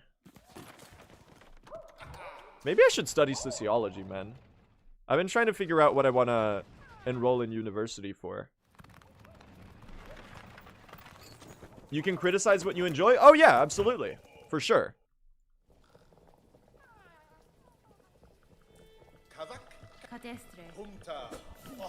Absolutely. But I also, the point that the wider point that I was making was that it's understandable when people get upset about, like, it's not always reasonable, but it is understandable that people get obsessed, sorry, not obsessed. When they get upset when people, poke fun at something that they're emotionally invested in, I guess. So just a wider point about empathizing with with the Pokemon fans that are gonna be in my YouTube comments calling me an asshole for saying that the game sucks. I don't know about Pokemon. Look, I shouldn't judge Pokemon at all. That was just an observation about what I've seen Pokemon fans say about Pokemon games. The only Pokemon game I've played is Pokemon Go, which makes me ineligible to comment about actual Pokemon games because I don't think that counts. I see the appeal with Pokemon, But it's never really been my thing.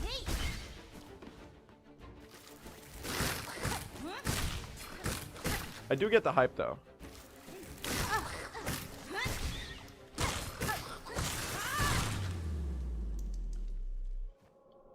I see the appeal.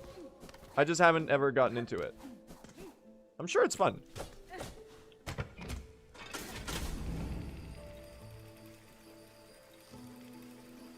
Pokemon itself is really cool. The games are just bad.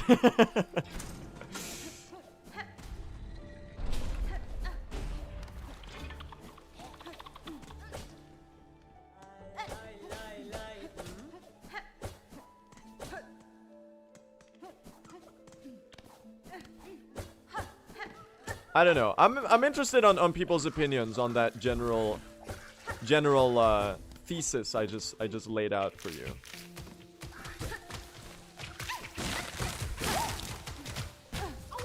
Especially if there's any chatters who do happen to be studying any sort of like social studies or sociology or anything like that. Just because I like learning things. That's right. This is a certified nerd stream.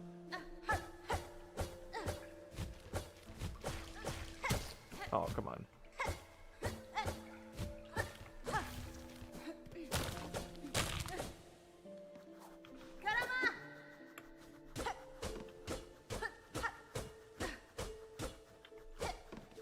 Oh, really?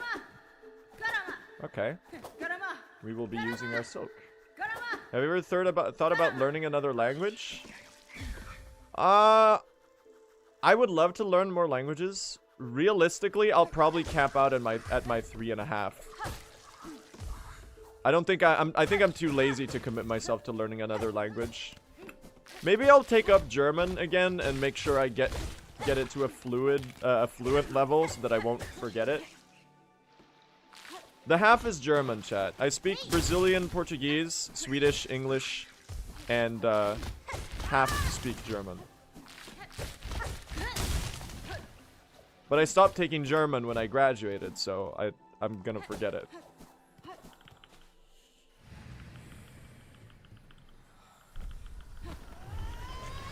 Brazil mentioned? Alright, this is a slightly slower early game. It's perfectly okay though. Oh, I split too early. Hold on. Learn Italian? Dude, you're gonna hear some crazy Blue SR lore. I actually have Italian citizenship. Do you know that? Have I been in Italy at any point in my life? No. Do I speak Italian? No. I'm an Italian citizen, dude. That's why my Mario impression's so good. Waha! Hoo! Ha! Hoo! Ha ha! Let's go!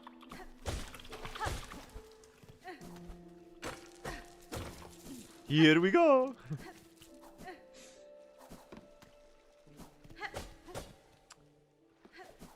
No, but I inherited the Italian citizenship from my mom's side of the family. It's a long ass story, dude. But I have 3 citizenships basically. I'm Swedish, Brazilian, and technically Italian too, even though I don't really give a shit about my Italian citizenship at all. It's like not remotely something that I really like consider a part of my who I am as a person.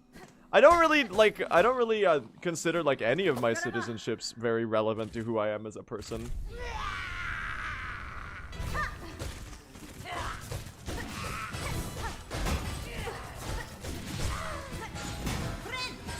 I'm very unnationalistic, I think, in my way of seeing the world.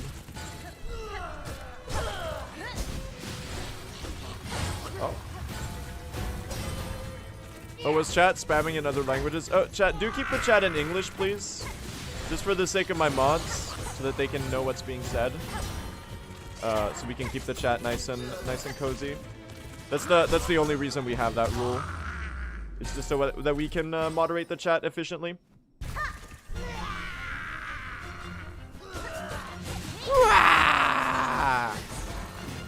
Oh, that's slash. Okay, we heal that one. That's fine. Slightly shitty Widow. Maybe I need some Widow practice, chat. It's not been... I'm one hit away from the slash here. I've been getting some shitty Widow fights recently.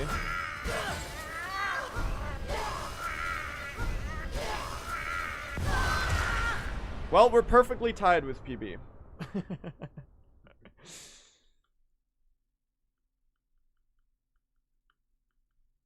Yeah, so do keep the chat in English, please, chat. Just for the sake of my mods. I know you get excited when I say that I speak a language that you also speak, and you want to start going. You know, you want to be pogging out in the language that that you just found out that we share. It's natural, but just for the sake of my mods, so that they can easily keep the chat nice and. Oh my god! What was that? Is English your second language? I guess technically it's my third language. Chat, would you define the order of your languages based on which one you know best, or in which order that you learned them? Because I kind of want to define them as which one you know best. And due to that, I feel like English is my tied first language. It's the order you learn them. Well, then English is my third language then. Because I learned Portuguese and then Swedish.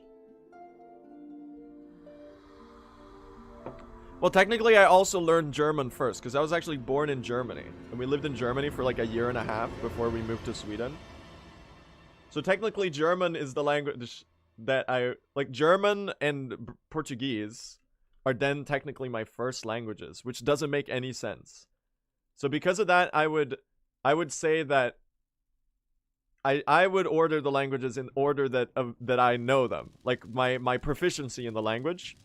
Which would put Swedish and English tied at first, I think. Yeah, I think fluency is more impactful as well. I would put Swedish and English first as tied first languages. Still Swedish first, I guess, because it's the one of the country where I live. And then Portuguese second. But I'm also fluent in Portuguese.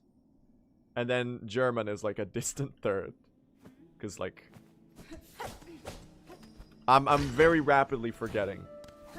Like, it's going from me feeling like I can say that I speak 3.5 languages, because I half speak German.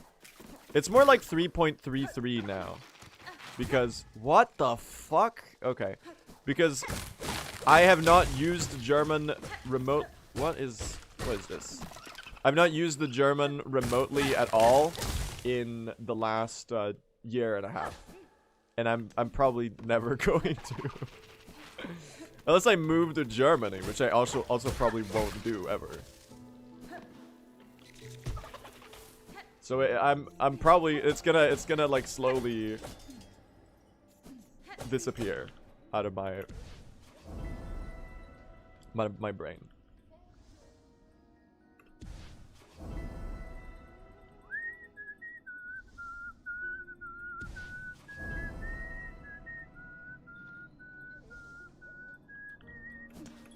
Curious about the Portuguese accent? I don't really... I think I definitely sound a little foreign. But I think I have the same accent as my parents. Mostly, because, you know, I learned Portuguese from talking to my parents repeatedly. As I was growing up.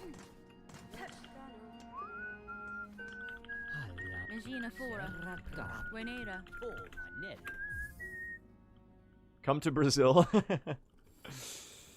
Brazil mentioned! What language do you think in? Unless I'm having a... Okay, this might be relatable to you, chat. Unless I'm having a main character moment where I'm like having an inner monologue as if like I'm a character in a movie, which sometimes I do on rare occasions when I'm feeling extra cinematic.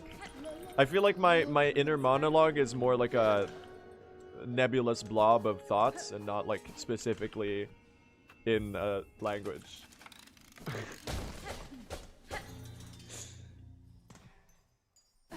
So Alright, let's get some good silver bells, please. Nebula mention.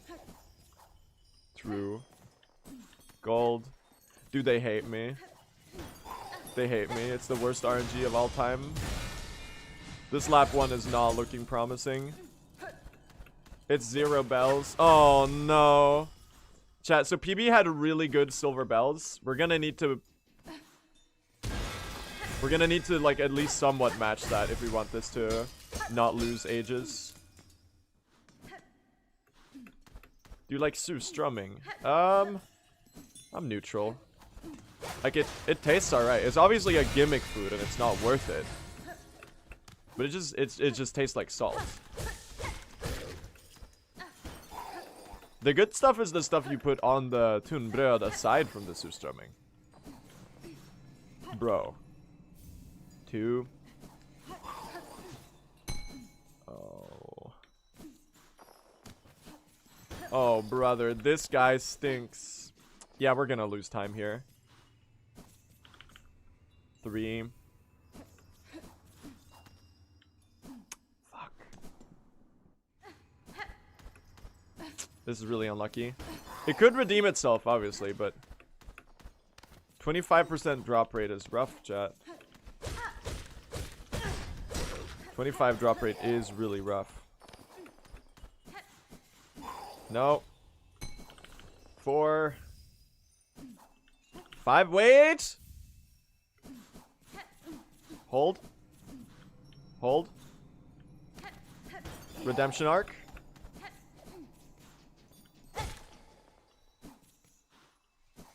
Six.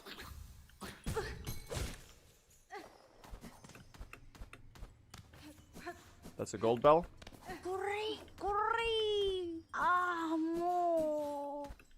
Come on. 7. Wait, turn. It might not be ass, chat. It might actually be okay. I need one more. Yep. Face tag me. Yes! It's not terrible. It's not terrible. Yo, Nebula, thank you for the raid. Congrats, man, on your new insane any % world record. Mods, can we get a shout out to Nebula?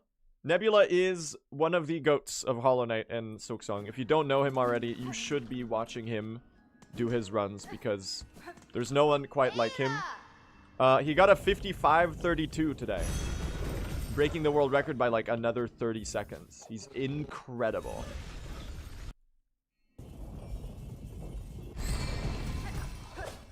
Also, just a really wonderful person on top of that.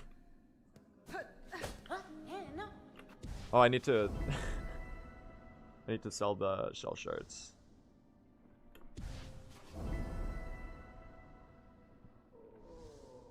Yeah, we're losing 30 seconds here. Obviously, it's just bad pin RNG, chat. Or bad silver bells. It wasn't even bad silver bells. I just had really good silver bells in PB.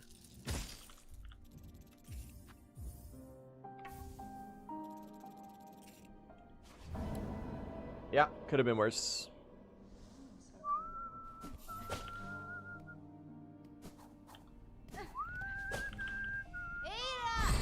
Nebula, how far are you gonna try to be pushing? This is the wrong bellway, by the way. I'm losing 5 seconds here. My voice sounds different. My voice is a little dead these last few days. I think I've been overexerting it a little bit. I'm a little exhausted. I might take a day off from streaming tomorrow, hopefully.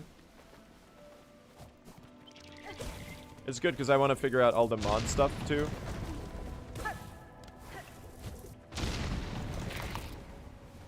I have to do some maintenance on some channel stuff that I've been putting off.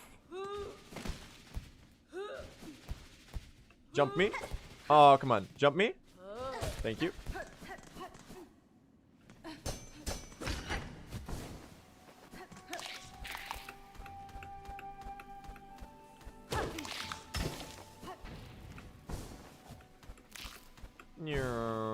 Goated skip. I don't know if that saves time unless you get it on the first try. I do think it's fun to go for though.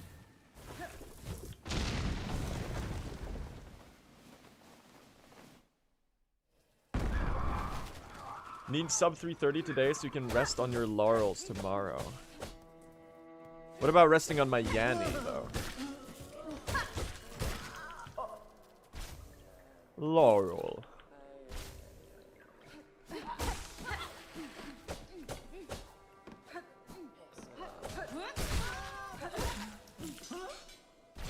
Sorry. Stupid joke, stupid joke.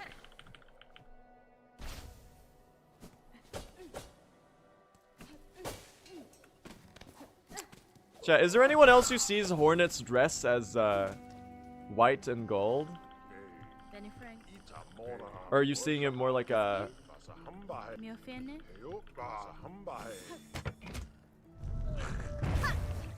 more like a black and blue?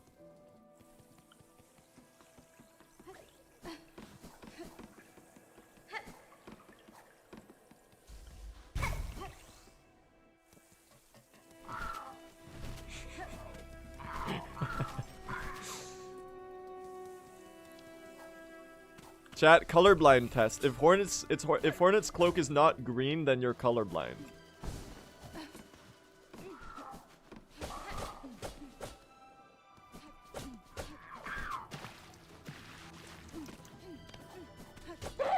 It's like the there's like a, isn't there like an Adventure Time skit where they're stuck in a cave and Marceline is like dying because she's a vampire and she has to drink red, and Finn hauls up like a whole ass like giant emerald because he's apparently colorblind.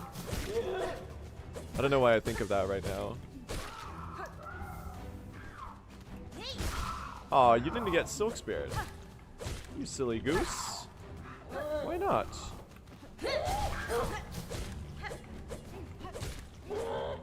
Thank you. Not playing this arena very well. Get over here, man. It's a slow arena.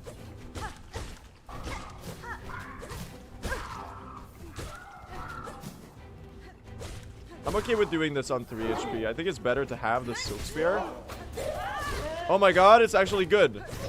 Okay, the final wave went really well. I played that like really cleanly. The rest of it was kind of ass though.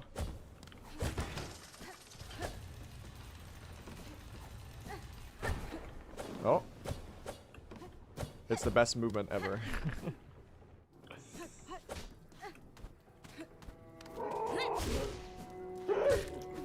You gotta get back. Things said to Paul McCartney at some point before he wrote the song. I don't know. Whatever. Forget it. I probably could have come up with a better joke there. He's still touring, man. Paul McCartney's still going. How old is he now?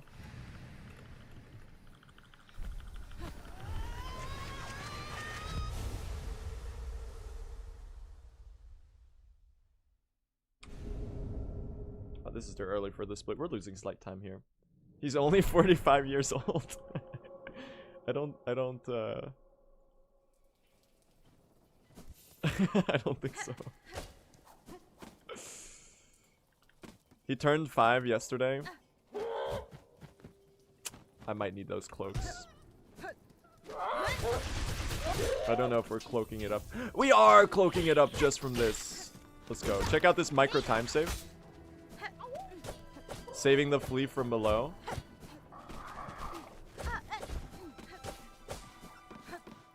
Why is it so far behind? Silver Bells were shitty in this run, and they were really good in PB.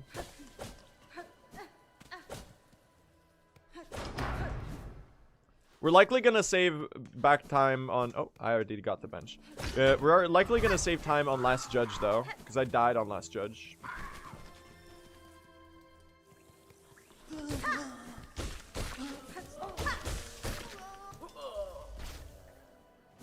Have you listened to All Things Must Pass by George Harrison? Honestly, I have not touched any of the Beatles solo discography. That was one of the ones I was interested in, though.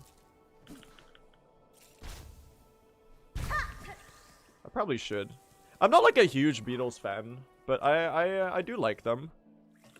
I think Abbey Road especially is a really, really good album.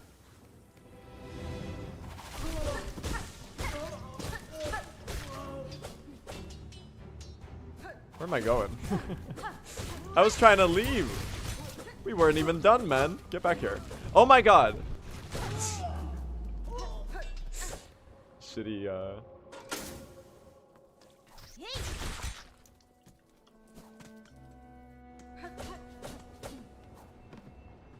Okay, well, we didn't get any thread storms there. I just stood around doing nothing. He's inventing time loss. That's right. I did kill the rat this time, right? The G like B like Pete rat Gumai can die.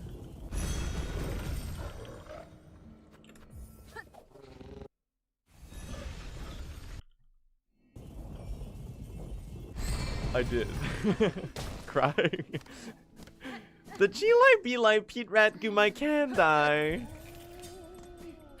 Escapee the Pukaki so he can breathe. I don't know why I'm so good at doing that impression. Stop, I'll stop. I'm sorry. I'm so sorry. If I didn't get the reference, I would think he was having a stroke. Yeah, so it's apparently a joke video from like 2013 YouTube of a guy reviewing a giant jelly gummy candy. A gummy rat candy with a really funny voice. While doing a funny voice.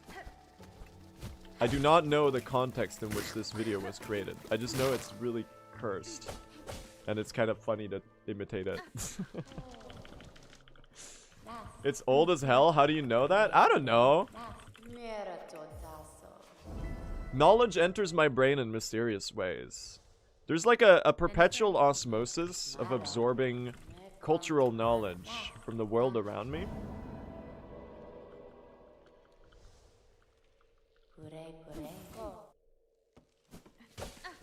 2013 is old as hell. Well, I was 6 years old. No, sorry, I was 7 years old. I can't count. In 2013. I don't even know if it came out in 2013, by the way. I just guessed. I already killed a surface strider, right, chat? Before the skip for the polyp. I probably silk speared one. If not, then that's something to keep in mind. I did not kill you in far fields. So I'll do it there.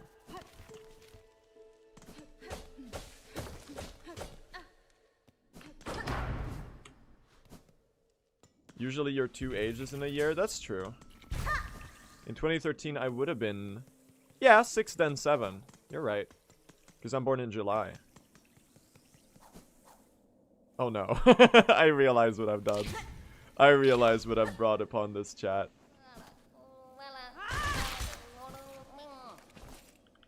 Oh, I forgot.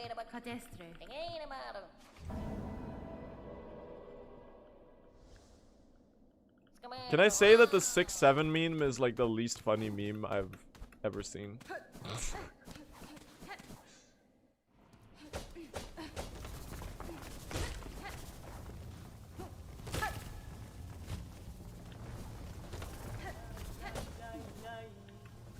Rushkano. Lai lai lai lai. Rushkano. Lai lai lai lai. Yeshkane. Yeshkane. Why do I keep doing that? Wrong menu, man.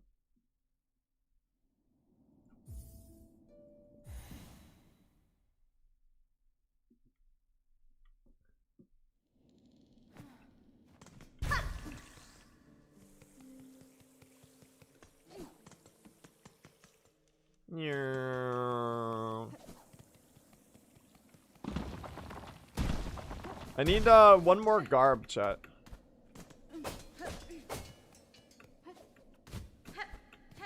Are they garbs of the pilgrims or shawls of the pilgrims? What is the item actually called? They're called garbs, right? But what is the actual item called? Because I know the wish is called Garb of the Pilgrims. The question is like, what is the item called? Well, I don't know if we've killed a bell thrower. Did we throw the other one into water? That might be a missed journal entry right there. Oh no, we already killed one, of course. Oh, almost forgot.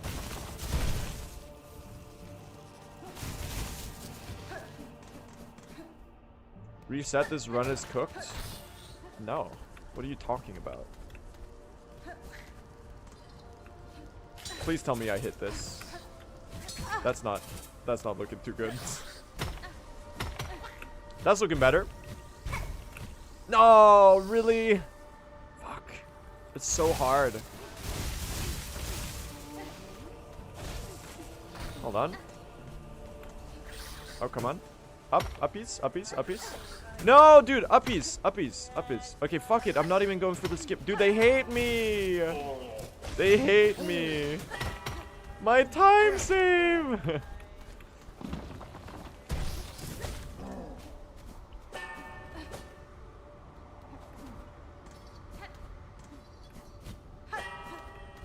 We have exactly a minute and a half of time saved from the last judge. So we'll actually be ahead going into Act 2, believe it or not. It's just kind of the same run, but with shitty bells. And no last judge death, except for... And PB was the opposite. We had really good bells, and we had a last judge death. Unless I die again, which I guess could happen. That is a possibility.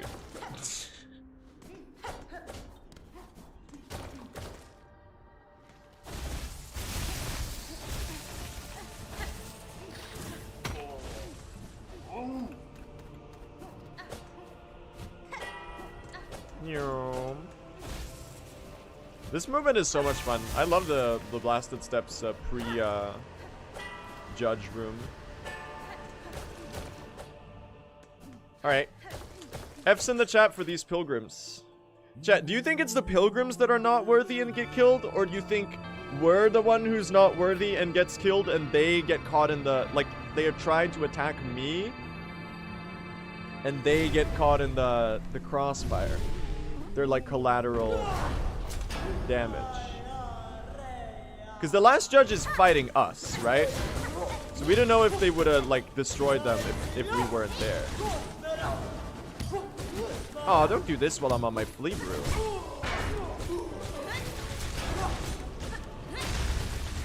Nice thread storms. Pretty good phase 1. The more throw attacks you get from Judge, the better. Don't like this pattern all that much.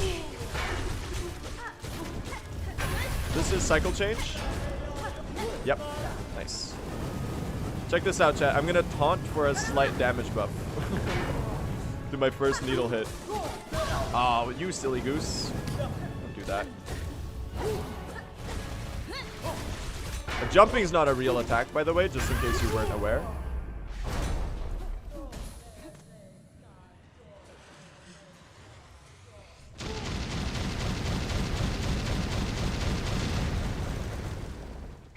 We're ahead. Believers. Deathless Act 1. Act 2. Citadel of Song.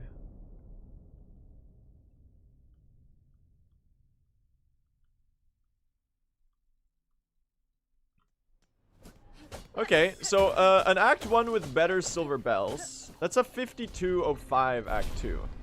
With better silver bells and not missing blasted skip, and a couple of other things played more cleanly, doesn't it feel pretty doable to get a sub 50 Act 1? With a less shitty, like, Shellwood and Widow segment? I feel like sub 50 with the routing I'm doing right now is really possible. That's gonna be like the long-term like goal for a good it's kind of like the sub 1 hour Kings brand in 112. It's fun when you have like fun minute barriers like that to chase in the middle of the run. Instead of just like us chat speedrunners, we love minute barriers. We love like trying to shave a minute barrier.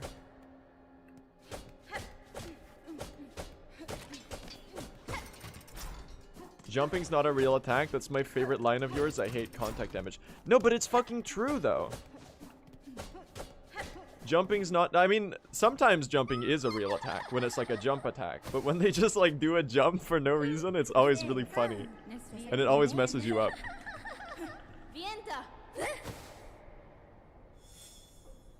Be different and go for sub 49.37.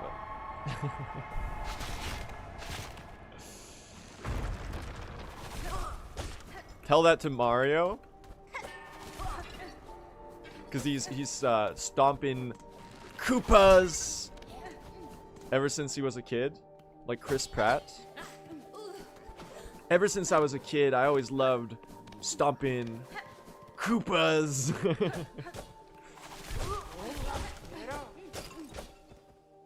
The turdies. Everyone knows that Mario is cool as fuck.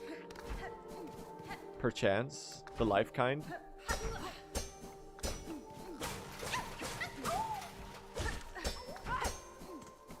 Oh, really? That's not good. That's really not good. Oh, I should have gotten a hit of Silk so I could have healed here.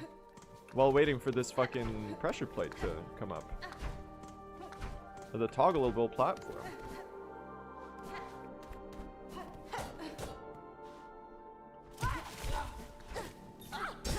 Oh, fuck. That's not good. That's a pretty big death, chat. I'll play it. I'll play it. It's really, really stupid. It's really, really stupid. But I will play it. Just because this is, honestly, this is the run we have today. We'll lose a minute and a half here. And then we'll save it back to non-bullshit. That's really dumb, though. Why would I do that? Fuck, man. That's so unnecessary. I just fumbled, man. That was really, really stupid.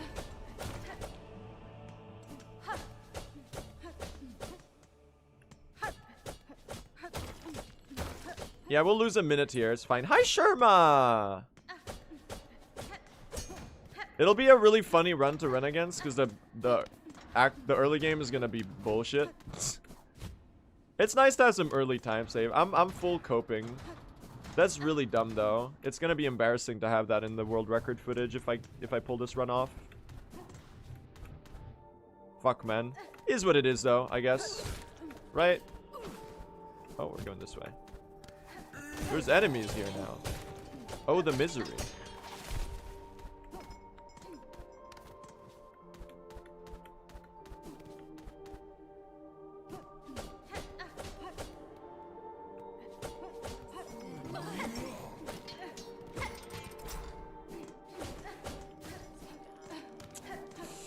It's a pretty big time loss.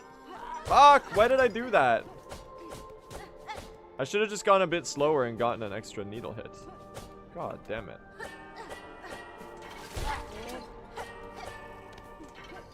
Whatever. We'll tank 2 minutes in early game. As much as it fucking sucks. We'll tank it. You know what's making me not reset this run? And I'm dead serious about this. I'm 100% serious. It's because the banter is good. I'm contemplating so hard right now. The banter we had in the recording up until this point was really funny. And I think it'll make for a funny VOD. So therefore, I'm not resetting this run and we're gonna try to clutch it out instead. Don't worry, chat, it was just a cocoon skip setup. You wouldn't get it.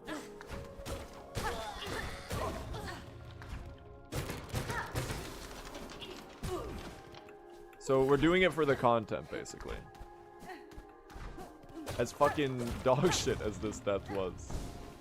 Man, dying in Citadel entry is brutal. Time-wise. Oh well. Let's lock in, chat. Let's go save some time. Ah, woo!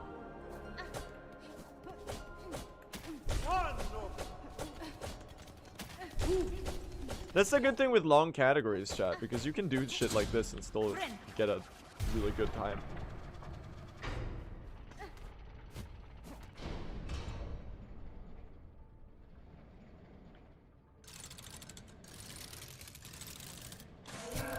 Chug chug. I'm gonna get hit by that. I did not get hit by that. Dead.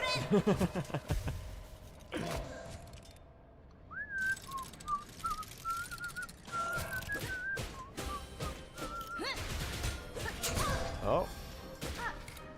Yeah, they're crisscrossing again. And middle. Oh, go up here. 3 HP is fine for third phase. Pretty decent second. The Red Storm is so good on this fight.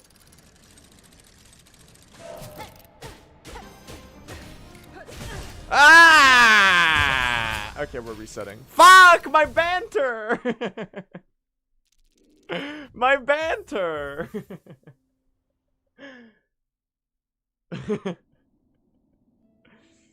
Okay.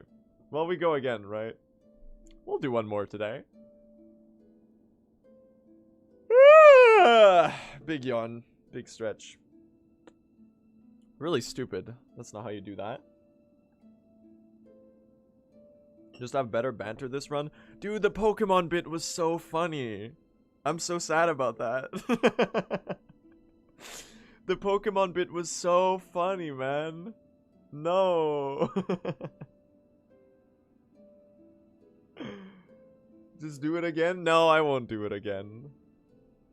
I won't do it again. The only thing we do again is the intro to the run. Blue would never repeat a bit.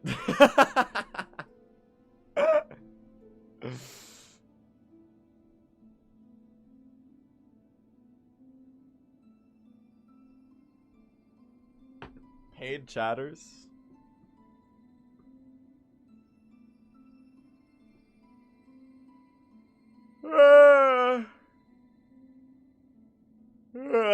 Big yawn. Man, why am I so yawny?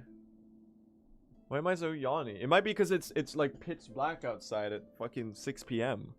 Because it's October.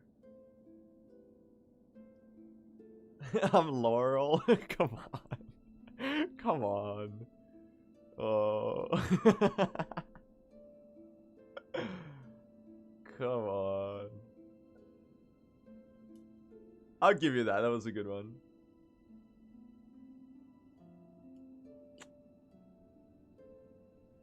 Average Swedish day ends at 14. That's so true. Alright, well, we go again. We go again, right? Chat might even get more upset than I do when I throw a run. I don't really get upset all that often. Dude, I'm so yawny. What the fuck?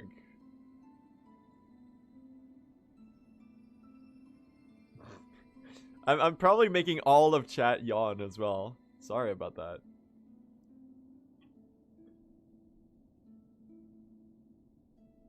Okay, big stretch, big stretch.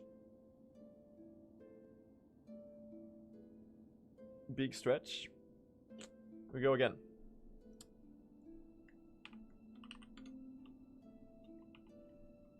Slash prediction. Believers, doubters. Okay, here we go. We go again. We were so close yesterday and the day before, but I think we can actually do it. Today we get sub 330, okay? I've decided that it's happening. And now I just need to lock in. We have to. We have to. We're so overdue. You aren't? Maybe I will. I think I can pull it off. I'm so close. I can crush sub 330 right now. I could get like a 324 or something. The Deathless run is happening soon. It might even be right now, but like I feel like we're getting there. Maybe it's cope, but maybe I'm just optimistic. I think I can pull it off. Here we go. And now we're like very warmed up because I did a couple failed attempts before this, so. Here we go. What happened? I died on the way to Cogwork Dancers and it kind of messed up the pace. It's like one of the worst deaths that you can take in the run because it's like a 3-minute run back. Alright, let's go get the Beast Shard. 3, 4, 5. Thank you. Pretty good shell shard drops here. We get a total of 15 to start out with. That's really good. It's not really super, like, the shell shard redding isn't super tight. But if you get good silver bells later, and good fine pins later, you're gonna have a lot less shell shards. So as many as you can get early, the better. Like, if you're just walking over them anyway, if you get lucky and pick up a good amount, it's gonna ease the risk of either shell shards or rosaries being a bottleneck in the run. Alright. Get the mossberry. Thank you, thank you. Has anyone tried routing Architect's Crest in this category? It's sadly not worth it just because of the shell shard economy. And also to get the Architect's Crest, you need to get so many tools that it would just lose you immense amounts of time. It's 10 red tools, yeah. So sadly, it's not worth it. The damage is good. You would have to down patch too, because Architect's was a bit nerfed, right? Damage is good on the Architect's Crest, but you can't afford the shell shards. Like, the amount you have to be using the Architect's Crest for it to save meaningful time means that you have to, like, burn through shell shards, basically. Thank you.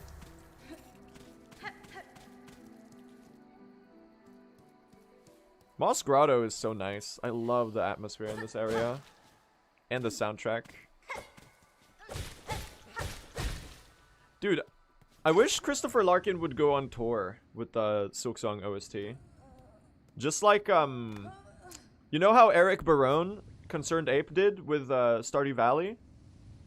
That would be so cool. I hope that happens at some point. I would love that. I would like drop everything to go see that. Especially with like how good the Silksong soundtrack is. Like already for Hollow Knight, it would have been insanely cool.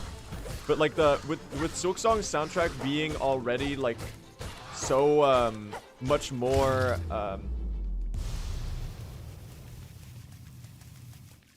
based on like I don't know. Eric Barone, the Silksong voice actor, exactly. Dude, I don't think we'll ever find out who Eric Barone voiced in Hollow Knight Silksong, chat.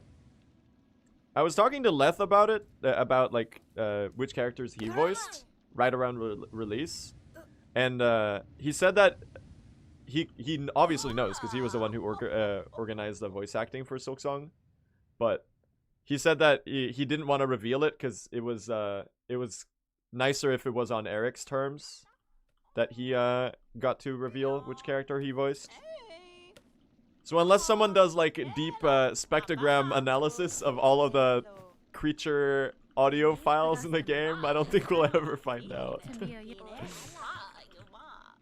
Who did Leth voice? Among others, he voiced the pin throwing minigame NPC. I did not mean to press heal there. And he voiced the gambler NPC. The lucky guy. Probably a couple others as well, but those two are the ones that I remember.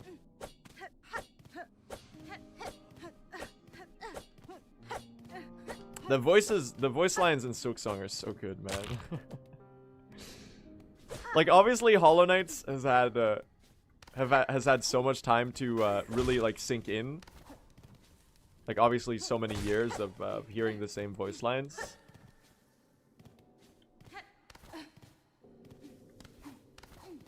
But then, you know, Sharma just instant star. Everyone's beloved.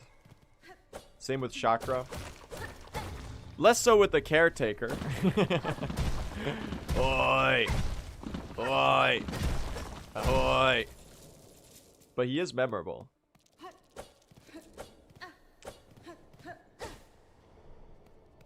Alright, let's do the Beastfly Pogo. Hello, Beastfly. Luckily not the Savage Beastfly, otherwise chat would get a traumatic flashback. Not gonna work, it was a little low. We're gonna have to do it back up here. It'll be a little awkward. Think this should work? Yep, okay. 3-second time loss there. We'll take it.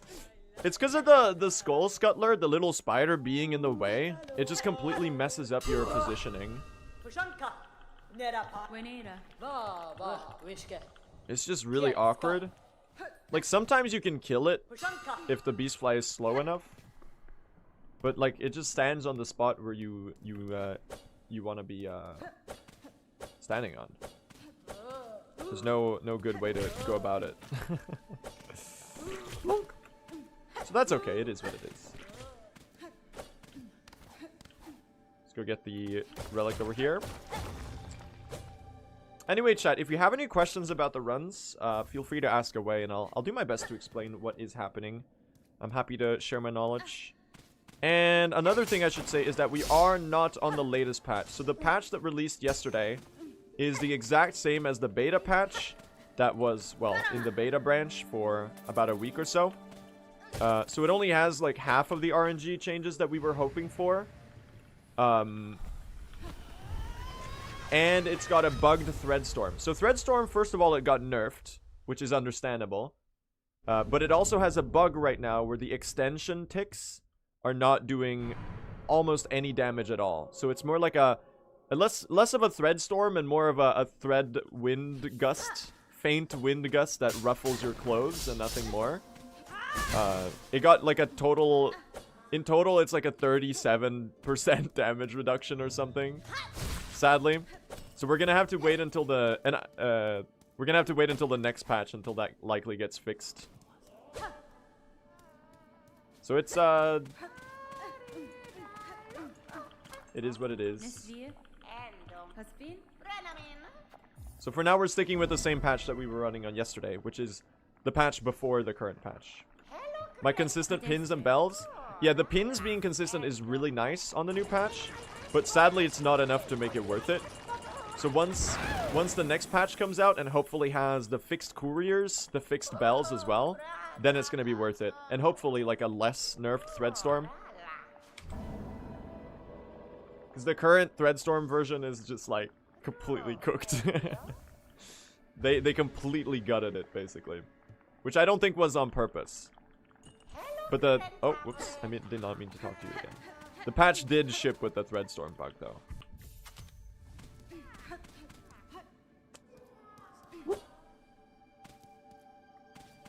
Alright, let's do a good Bell Beast. What are your thoughts on the Shaman's Crest nerf?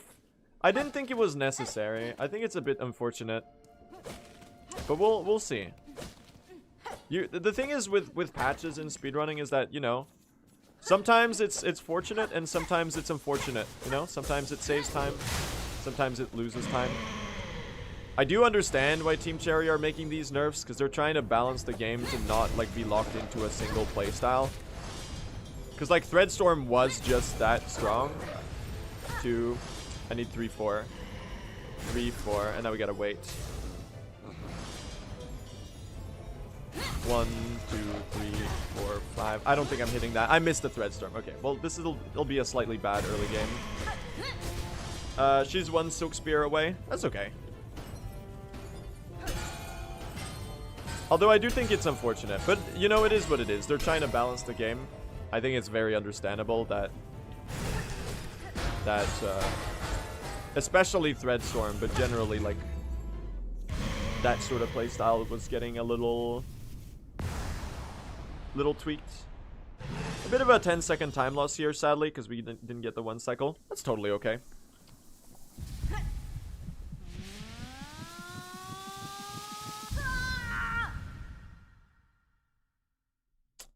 So I'm really optimistic about the next patch, chat. If we get some of the RNG changes that we were really hoping for, and some of the wish fixes that we know that Team Cherry is like aware of the problems of now in the next patch, then I think it's going to be really good for speedrunning. There's a chance that Silk Spear is better on in the future than Threadstorm once we move to that eventual patch.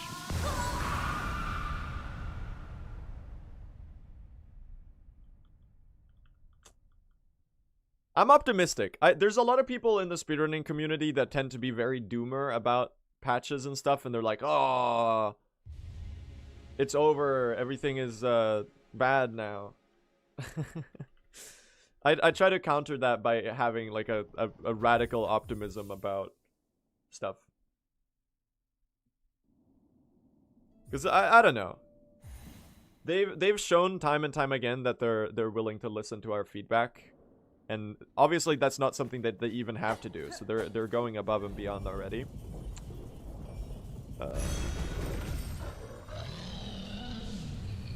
So I think it's gonna be fine. I think it'll be okay.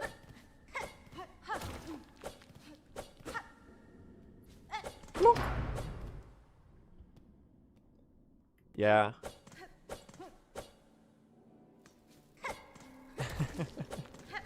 Alright, bye-bye, Chabio gimmick account. Have a nice day.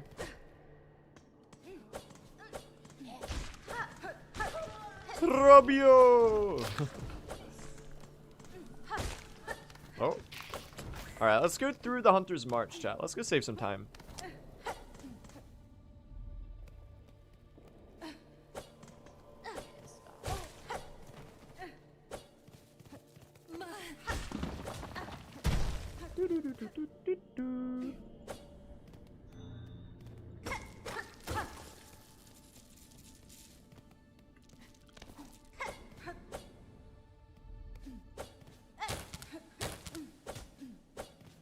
Alright, here we go. Oh, good pattern. Wait, insane. Oh, almost one cycled. No, he's disappearing. Okay. What happened to last run? Last run got cooked by Clockwork Dancers. This is I think the third attempt of the day.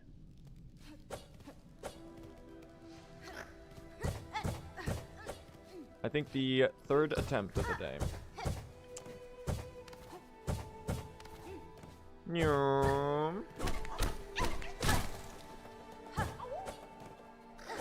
Alright, let's get a good chakra arena. I got Dancered, exactly.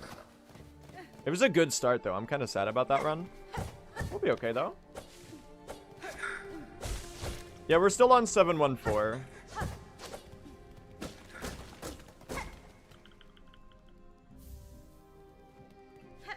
Ow.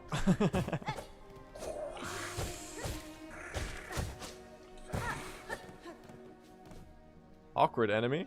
Just repeatedly backdashed.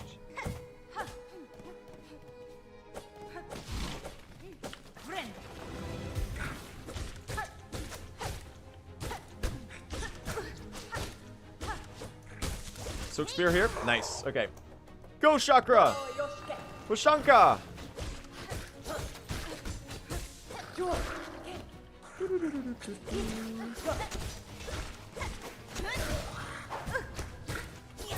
Get him! Nice. That's pretty fast. Can I... Oh, hold on. Okay, this arena's a little bad. This ant's cooking me. Can I Silk Spear both? Not quite. The thing with this arena is it's basically just glorified face tanking. There's like no way to like consistently route this that I've found. Okay, we gotta leave slowly so that she stalks her maps. Have you seen the High Halls Arena TAS? I have seen the High Halls Arena TAS.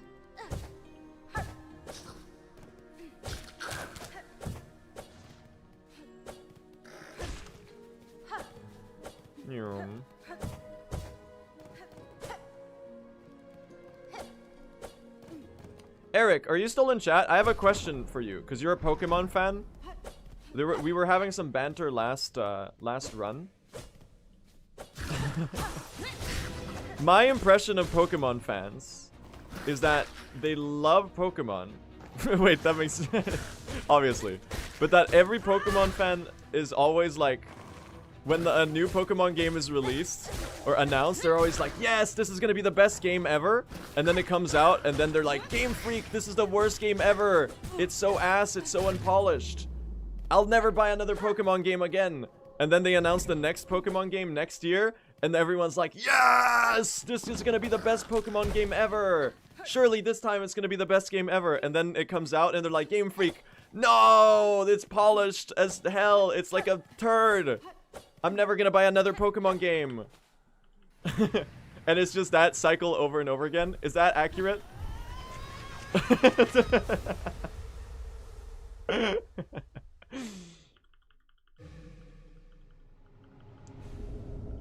Pokemon Pee and Poo were so bad, but I'm still buying both of them to get all of the side content. I hope that next year Pokemon Shit and Turd is gonna be better.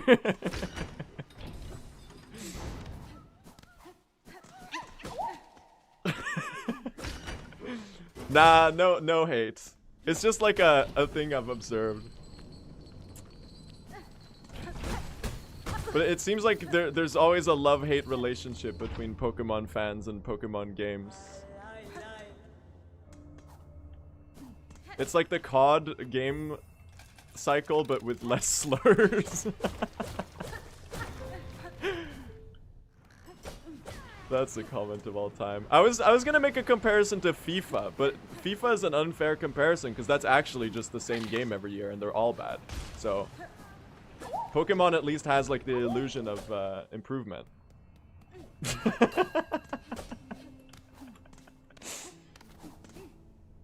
At least you're not buying sports games. At least you have hope.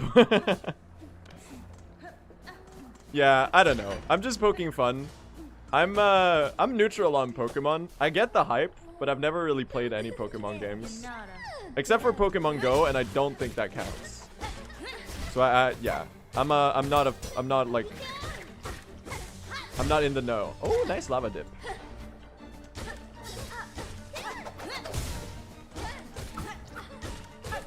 Oh, lava dip me? Oh, she was, if I got that hit off, that would have been sick, dude. This is a bad lace fight. It's okay. We hit him with the Hornet Shuffle.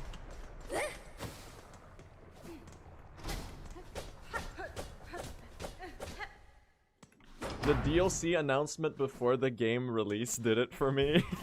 Did they really do that? I mean, so did Team Cherry, but that's different. That's free DLC.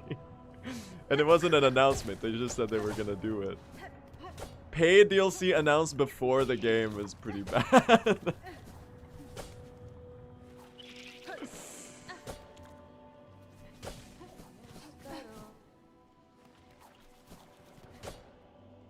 I don't know. Pokemon fans, I hope for your sake that you'll get a good game soon, that you're really satisfied with. I believe. The unfortunate thing is that they're just good enough where you know they wouldn't have been... Hold on, let me read that. That one actually just vanished in the chat right away. It's gone. Can you paste that again, Eric?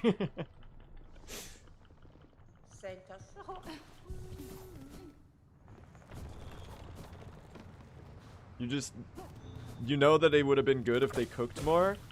Yeah, I feel like my impression of Pokemon games, as someone who doesn't play them, but is subject to all of the discourse on social media whenever there's a new release cycle, is that it seems like they're just like, they don't have the time. Because like they have to do a game every year or something. So it just seems like your average AAA game situation where like it's genuinely like not at all the fault of the developers because they're passionate about what they're making and they just like don't have the resources at all to like. And then it gets overpromised too, of course, because you know the marketing department has the job to sell the game, and the game developers don't have the. This is the worst hoker of all time. The game developers don't have the resources and time to actually like fulfill the promises. And the executives get all the profit and everyone else gets laid off. Bro. Are you serious? This is the worst hokers of all time. No! Oh my god! Oh.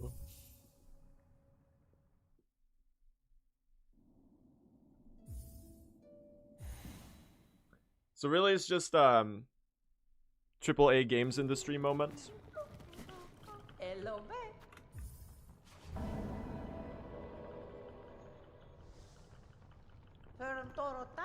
I do think in that specific regard, Nintendo is actually way less bad than all of the other ones. Is my impression, at least. That, like, they actually, like, are not... Like, Nintendo's main problem is anti-consumerism stuff, right? When it comes to... They're different from the other giant games companies in that regard. Where it's less...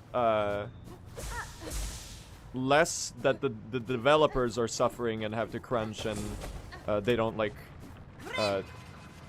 why did I do the heal there?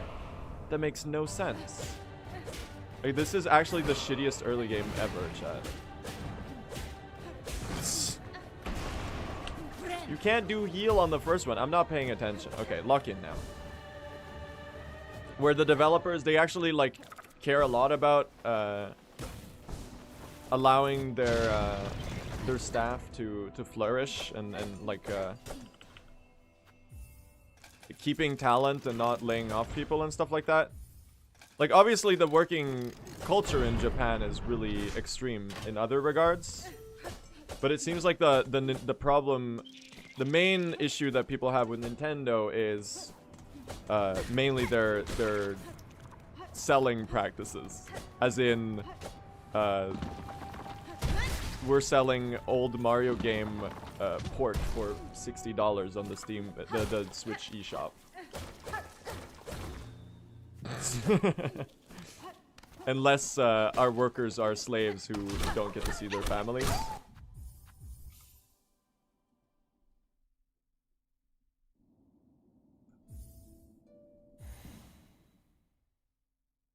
And the copyright stuff. I do think the copyright stuff has gotten a little better, though. I feel like they had a very outdated, very traditional view on content creators for a really long time. Where they would, like, just, like, take down channels that use their, like, music and stuff. And, like, people who are playing Nintendo games and, like, generating free marketing for them, essentially. I think it's gotten a little better, probably, but it's still, like, not amazing, right? Wasn't there a whole thing, Eric, a couple years back where, like, all of your modded Breath of the Wild content got, like, obliterated by Nintendo? I don't really remember the exact situation, but it was something like that, right?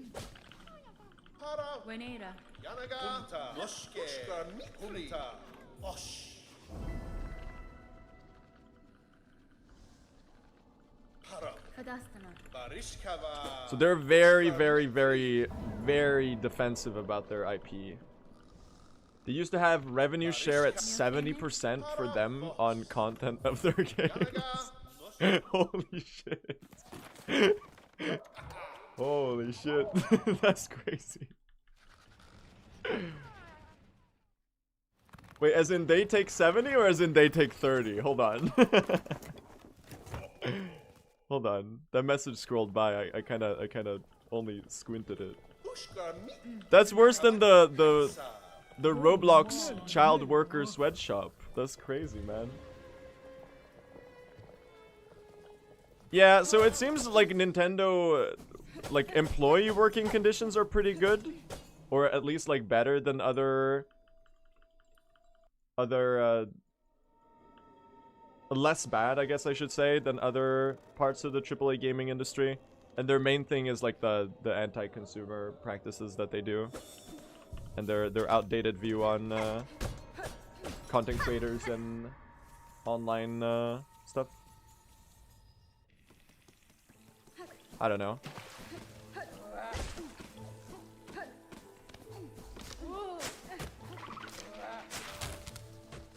But I think that the reason that Nintendo games are so beloved and so good are generally that they actually provide, like, a stable environment for their developers to work in, where the new staff can learn from the old staff, and there's, like, a building up of skill over time,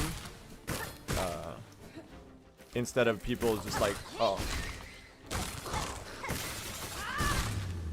let's lay off some people for so that our CEO can get a bigger pay package.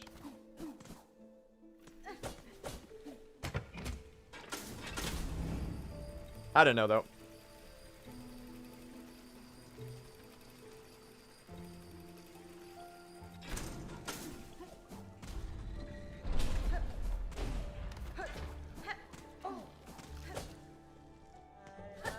I could talk about the AAA games industry being having issues for like forever, I guess, but you know, you've already heard it all a billion times, so.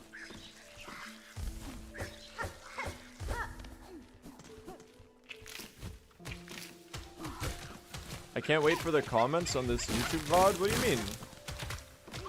I'm not saying anything like controversial. I'm just saying that, you know, developers should be paid fairly and have good working conditions.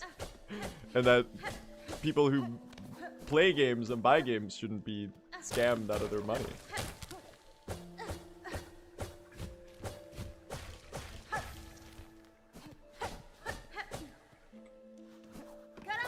That's controversial. And maybe it is, I don't know.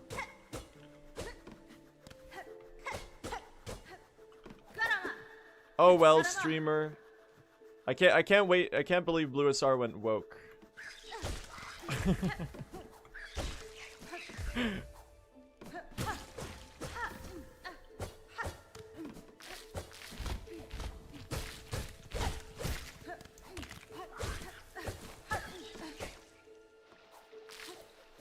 Oh wait, I can actually go for this. Hold on, let's save some time. Nope. Vren. Are you serious? We didn't hit it. This early game is so ass, man. Okay, what am I doing? I think I should lock in. What if... Okay. You know what? Kill me. Kill me. Just kill me. First enemy to kill me gets oh, thank you. Let's reset. I'm doing one more run today. This is so bad, man. I'm playing like a turd right now. My points. Doubters. There you go. There's some channel points. Anyway. Let's get going. I'm glad I'm glad I have my my Pokemon banter validated by a giant Pokemon fan now.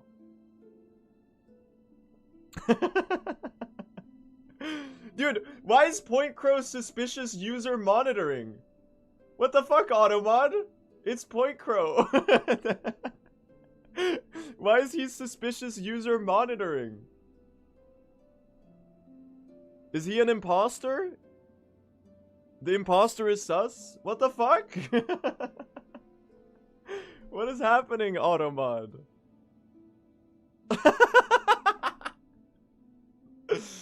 When the imposter is sus, man. Is it because I asked him to paste his message one time? Dude, what's up with Automod? I added Point Crow to the sus list. Hold on, let me... Slash VIP Point Crow. Wait, try typing again? Are you still sus? If you have a VIP badge. That's so funny, man. He's still the suspicious imposter. That's actually hilarious. Wait, did you actually, Maginal? Why?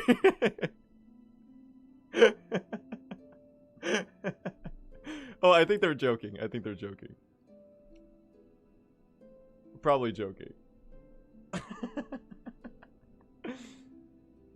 Oh, were you trying to make it so that their messages get highlighted so I can read them easily? That's kind of cool. Oh, that's fucking Gigabrain. You turned him into a suspicious imposter so that it has like the little border around the message. Well, Eric, you're in the same... Yeah, I think you can take it away. Because I have the VIP badge now, it's a little easier. It's mostly just because they were long messages and chat moves quickly. But how does it feel to be in the same category as people who are ban evading repeatedly? He's the suspicious imposter. Can we get some Sharmas in chat?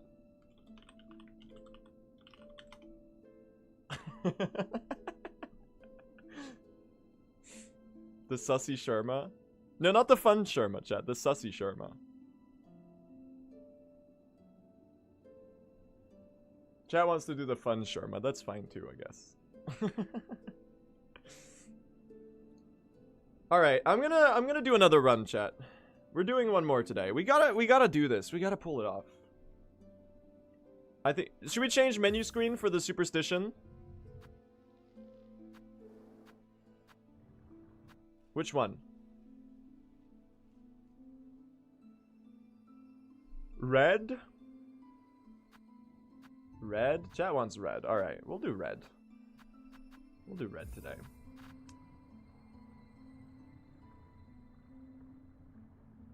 Alright. Okay, here we go. We go again. Sub 330 today, chat. Let's do it. We got so close yesterday, and then I fumbled on Lost Lace. I think we can do it today, though. We're so close, man. There's so much time save. I just need to get, like, a semi-deathless run. If I do get an actual deathless run, we're gonna get, like, a 324 or something. There's actually so much time save. Are you gonna be attempting 100% runs? I think soon. Whenever I get a time in True Ending that I'm really proud of, I do really want to run 100% as well, because I think that category is really exciting. I also want to run more any percent and get sub 1 hour and get a top time in that again. Great Beast Dave says, Blue, you know what? I'm telling your mom you're bullying a poor defenseless bug and stealing my hard-earned shell shards. I'm sorry, Dave the Marrow's Ma. You gotta go. I need the beast shard.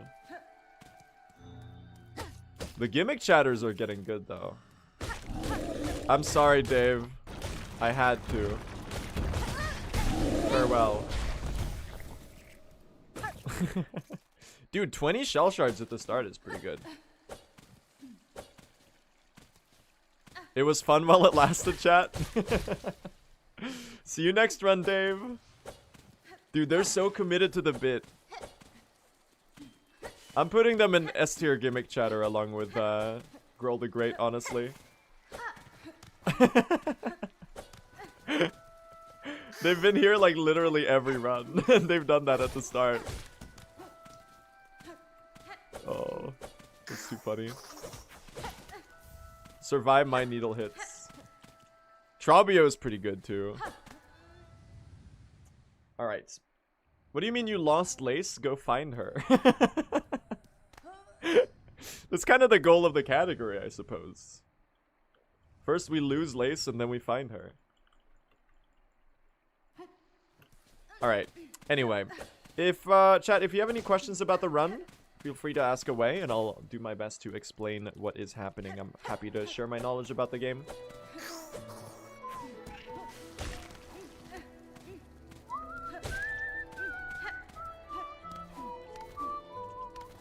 The soundtrack's so good. Thank you for the mossberry. That's the slow route. I keep doing that. I keep doing that. Have you tried going faster? That's genius. I never actually thought of that. Is it okay if I steal your strategy? That sounds really good. Can I borrow that strat?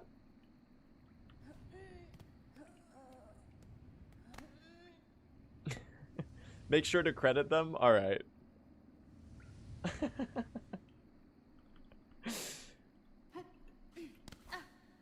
Going faster is really smart. Never really thought about that. I'm curious why you do Verdania in your run. Why do you have to go there? So, we actually only have to do 3 of the 4 available memory hearts in order to get the red memory. And it just so happens that Verdania is pretty significantly faster than the Coral Tower. At least with this loadout that we used in this category. And it's easier, which is very, very nice. So we do Verdania so that we can skip Crust King Khan and the Coral Tower Colosseum. And it also just saves time. So it's just a better routing in this category. Is it actually faster? It is. It is actually quite a bit faster than doing Coral Tower. If we had more needle upgrades in this category, it might have changed the count. But especially in future patches where it looks like Threadstorm is going to be nerfed, and we might not even get Threadstorm in the next patch, if that one ends up being faster for speedruns. And we do Silk Spear, it's definitely not going to be faster. And in fact, the routing change might be interesting because we might do Verdania and change our route in Verdania so that we get less of the statues and instead get the Pale Stag instead. So that might be really interesting. It's going to be interesting to see what happens with the new patches. There is a patch that released yesterday. I should explain this at the start of the run, actually. We're not running on the latest patch right now, because the patch that released yesterday was the same as the beta patch, and it currently has a bugged Threadstorm. So Threadstorm has a bug right now where the extended ticks deal like 1 to 2 damage per tick. So it's more like of a thread gust of wind. It's like completely gutted the skill's damage output. It's likely gonna be adjusted further. So it was meant to be nerfed. But I don't think it was meant to be nerfed this hard. So it'll probably be rebuffed a little bit so that it's a little nerfed to what it was from the start. And the new patch does have the fixed fine pins, but it doesn't have the fixed silver bells bug yet. So we're gonna have to wait until next patch, which I'm really optimistic about, but we'll see if we'll see what happens. So for now, we're sticking on the same patch that we were running on yesterday, which is the next to current patch. So basically, I just didn't update my game. Alright. Hello, Chakra. Kuranki. Washanka. Indeed, chat. Indeed. Anyway, chat, now that we're a good bit into the stream, how are you all doing? What's going on with you? Hope your days are going well. I'm doing fine. Glad to hear. Let's go get this relic right here. So, PB is Act 1. The Act 1 in World Record is pretty good, I'd say. Really good. Except for it was like basically insanely good, and then I died to Last Judge, which made it like kind of okay. And it had really good silver bells. So it's likely that we're going to be behind until Last Judge, and then end up about tied with World Record there. And then basically all of the time save is in Act 2. Because Act 3 was okay. It still had a couple major mistakes in Act 3. Because it's so difficult. It's hard to get a Deathless Act 3. But most of the time save is going to be in Act 2. So if we just had to have a decent Act 2 this run, we can, I think we can go the distance. And get a pretty insane new world record. Get the little Acnid with the Mossberry. Let's turn in our first wish.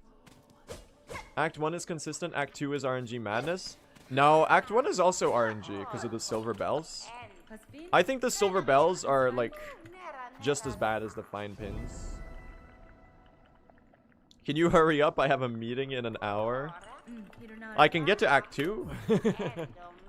I won't be able to finish the run in an hour.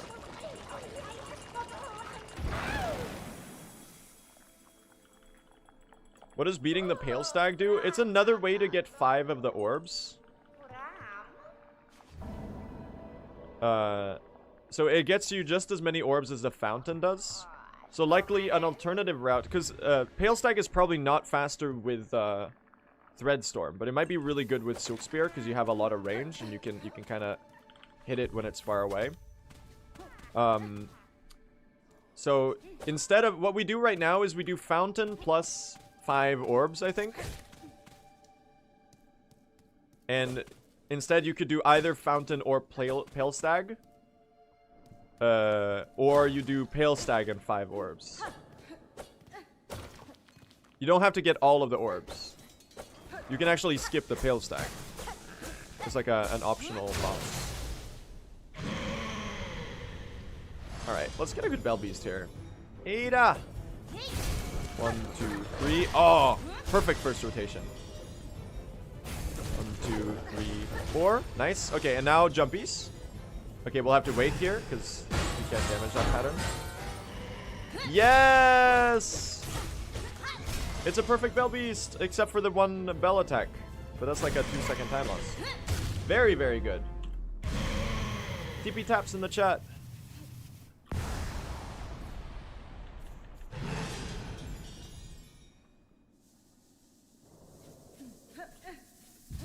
Nyom.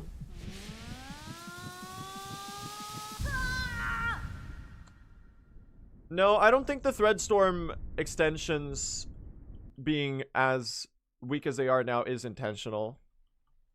Simo told me that they were meant to, like, the nerf was mainly meant to target the extends, but I think it's not intentional because how it's nerfed is completely different from how the patch notes describe it being nerfed. So because of that, I think it's fairly likely that it's unintentional. Because what the patch notes say, chat, is slight damage reduction to Threadstorm at higher needle levels. And what actually happened is that at all needle levels, the extensions do like no damage. And it's actually weaker on the lower needle levels than on the higher needle levels because of rounding. So it's like completely the opposite from what the patch notes say, which makes me highly believe that it's an unintended side effect and that it will likely get fixed. Yeah, because it just doesn't make sense that the extension is like less than a needle hit worth of damage. That's like completely unintuitive. So I do think it'll be fixed.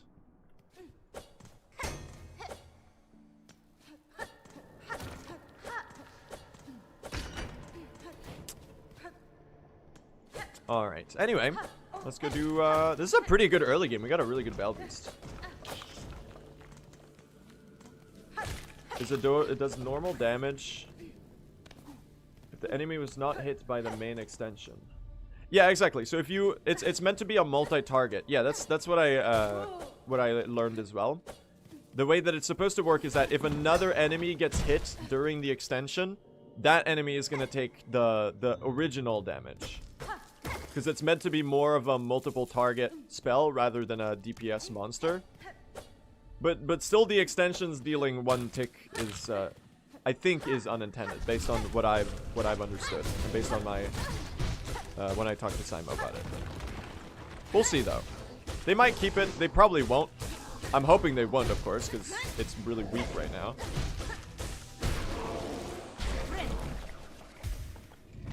I don't know, we'll see what happens. I do think it got a bit over nerfed though, but it is what it is. Like the balance changes in the start of a game's lifespan are gonna happen, and things are gonna get better and worse. I just think that a 30% total damaging reduction is like pretty crazy.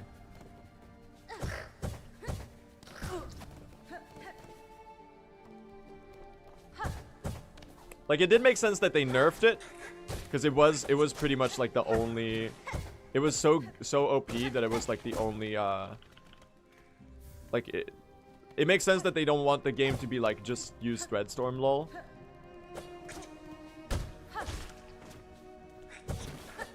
But now it's like not even viable to pick up at all.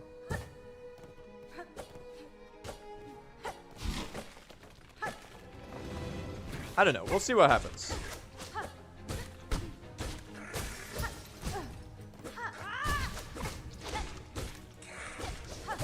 They have shown time and time again that they take feedback from the community and that they listen and consider our perspectives, which is really the most important part. And that's already something that they don't have to be doing, and they still do it anyway because they care. So I think it's I think we'll be all right.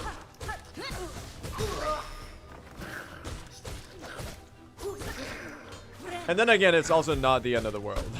As unfortunate as it is. Oh, get him, Chakra. Oh, I missed the Silk Spear. I'm one hit right now. Pretty decently fast arena here. Alright, walk out of the arena slowly to get the map stocked from Chakra. Pretty good. This is a good start. This is a really good early game right now. Poshanka!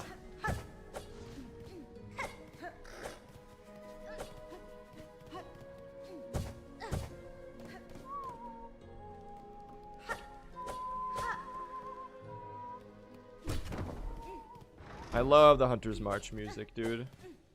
Underrated area theme.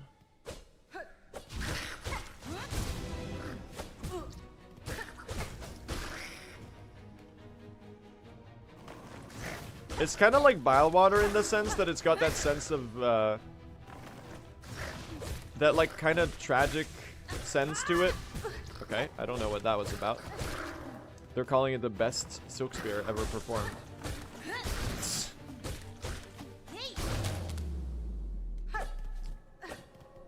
Which makes sense given the narrative of the area, where it's like a fallen, once thriving civilization of the ants.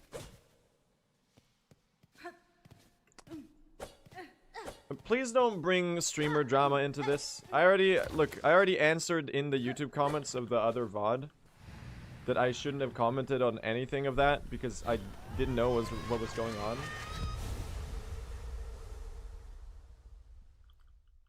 I don't want any part, okay? Please.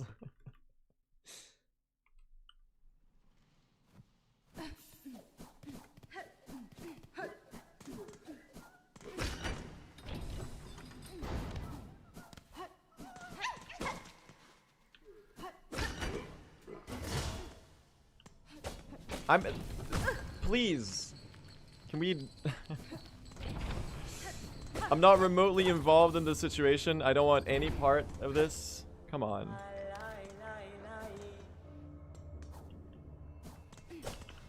You're just making work for my mods.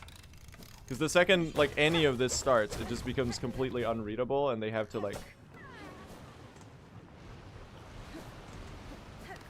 Anyway.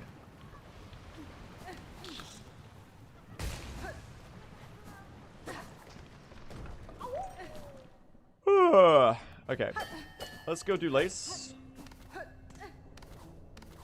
Where do we get 10 seconds from? I had a good Bell Beast and a good Chakra arena, I think.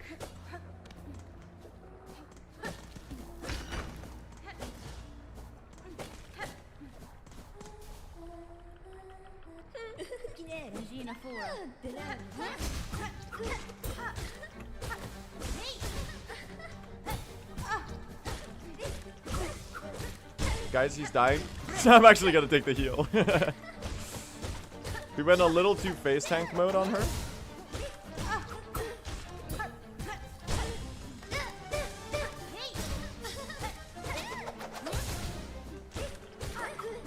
Bonk.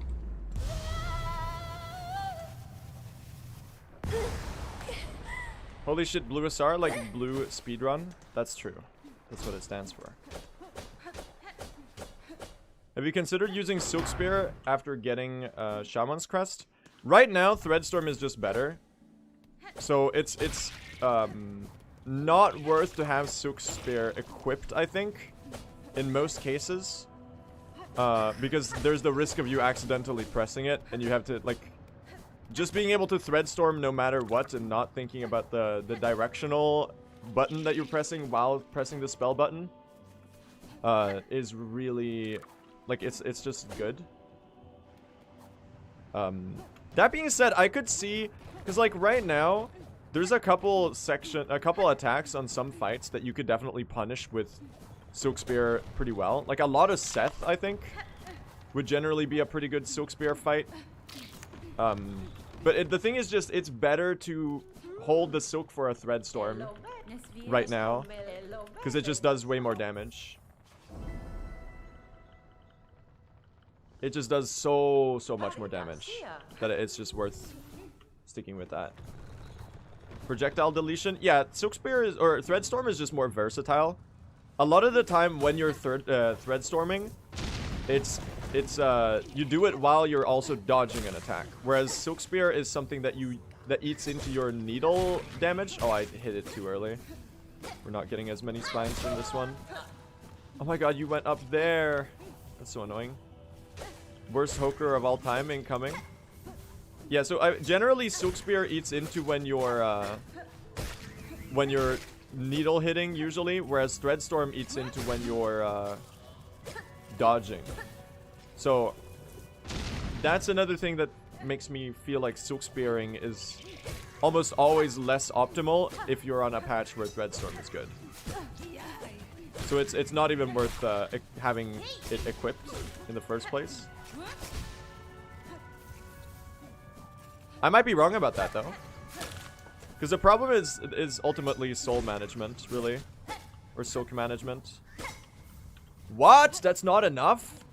Dude, this is the worst Hokers of all time. Thank you. Not good. Not good.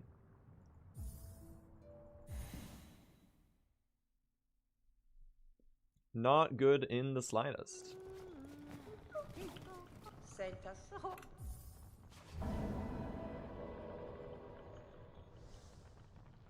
Madon.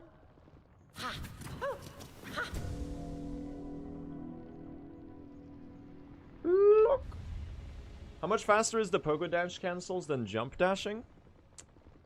It's like I think up to 5% faster. I don't have the exact number on that. Don't quote me on that number in the slightest, because it's complete. I think I heard it somewhere, and I'm just like regurgitating that information uncritically. There's a thread in the speedrun Discord where we have like pretty precise timings of different movement speeds. That was way too late. But the number I remember is 5%. I might be wrong about that.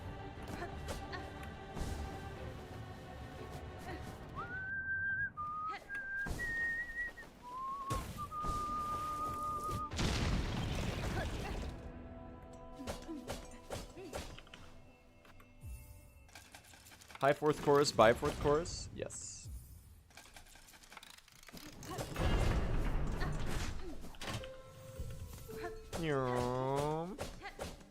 Is there a reason you always go for healless? It doesn't lose time to go for it. Because you can't do heal fourth chorus skip on the wake up animation of the boss. Because when they wake up, they do a scream and it stuns you. And if you do the heal version, you'll be still in the air when that happens. So if you're doing healless, you have to wait anyway. So you might or if you're doing heal, you have to wait anyway. So you might as well try healless once before. You get like a free attempt of it. It's really nice. Woo! Healless skip is a hoax. I've seen you try it 20 times and fail it every time. Yeah, it's because I'm something called bad at video games. It's something called bad at video games. That I am. The top any percent runners are really consistent at it. I gotta learn some from them. I mean, I could probably increase my consistency to like 50% if I just like sat down and practiced healless skip for like 20 minutes straight, which I should definitely do. So I'll put that on the practice itinerary for sure.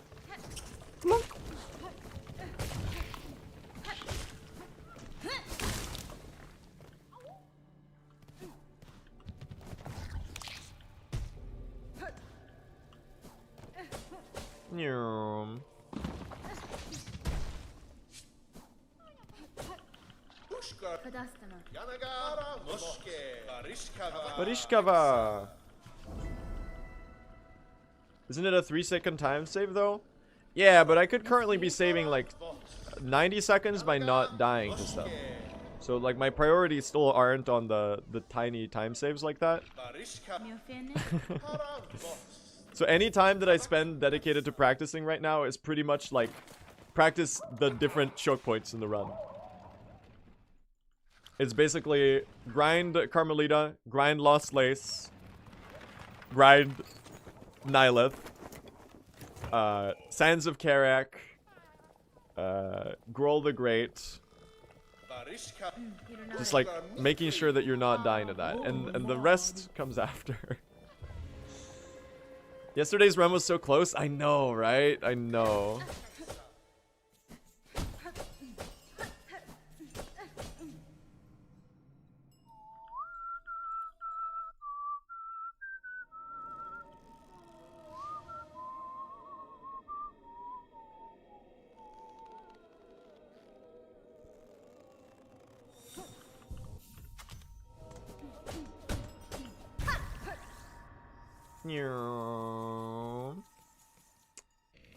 I just need to get a run out of Act 1 today, really, is the thing.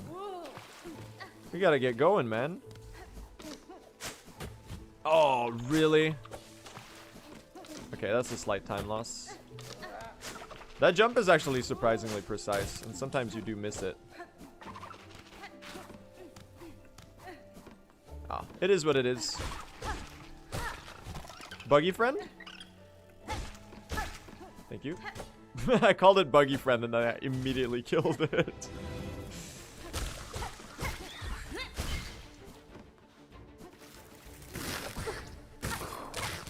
Wait, this is bad. Chat, I'm getting stick bugged right now.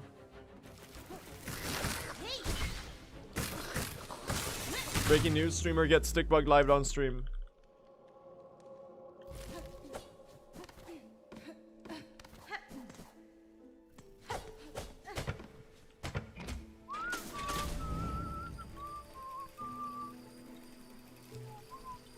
What do I think about Peacemaker? I have not seen it. It's a show, right? I just know that it's John Cena, I think. Is it John Cena who plays Peacemaker? I really don't know like anything about it, but I think people have been hyping it recently, right? They've been saying it's good. That's about as much as I know.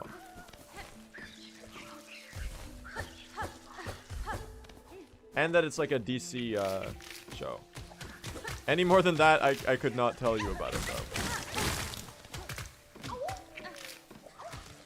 Okay, so it turns out you can just dodge this enemy. I don't know why I was doing like a whole thing in the past. That's probably faster. I forgot to split.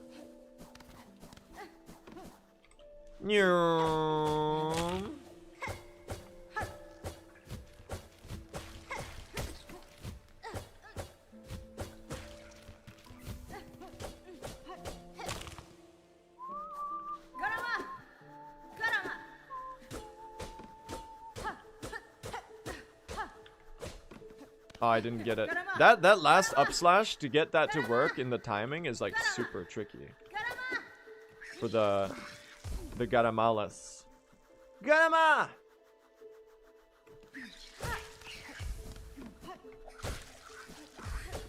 Alright. 1, 2, 3. Thank you for the polyp. Oh, we can do heal skip. This is huge. This is so much fun. Check this out.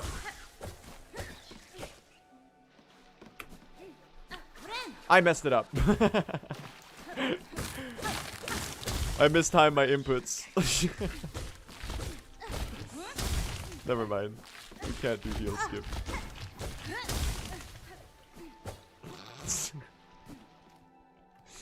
You're supposed to go from the upper ledge? No, the version I've been doing is from lower ledge. I just did it all wrong. Alright, we're gonna lose like 10 seconds here because the stick bug arena was really bad. It's all good though. I wanted to say I enjoyed watching your playthrough of Silksong more than I enjoyed playing it myself. Thank you. I'm glad you enjoyed it. I've been watching Eric Pointcrow's edited Silksong playthrough VOD. Because I was watching it a lot as he was doing it live. But I missed a lot of parts of it. So I've just been...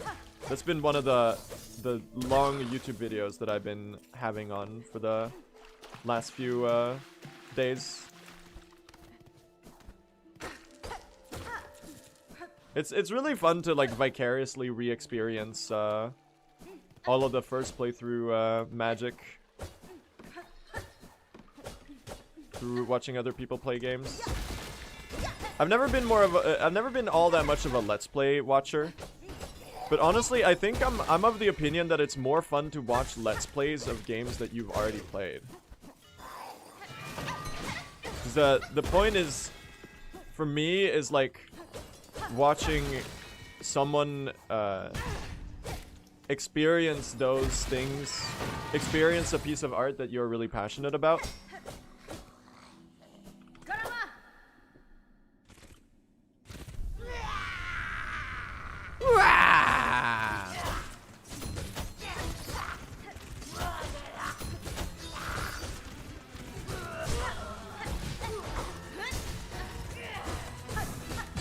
Oh, she teleported. I am one hit from a slash attack right now, so I do gotta be a little careful. Aw, you silly goose.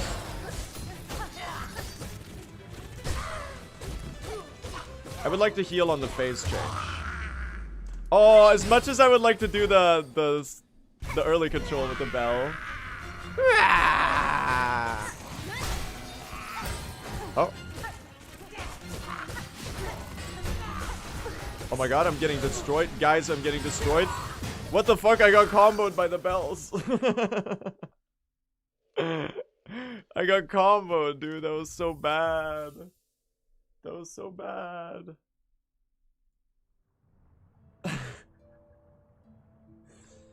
Okay, I can do one more. I'll do one more run and then... If this doesn't make it, then I'm a little exhausted. We're stuck in early game today, chat. It's a win for the doubters. We're stuck in early game. We're in early game baby jail for sure. That is without a doubt very, very true. Are we reaching Act 2 today? We are reaching Act 2. Let me run to the bathroom. I'll be RB. I'll be RB and we'll do another one. It's gonna be a long stream, man.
Here we go. Hello, I'm back. I'm back.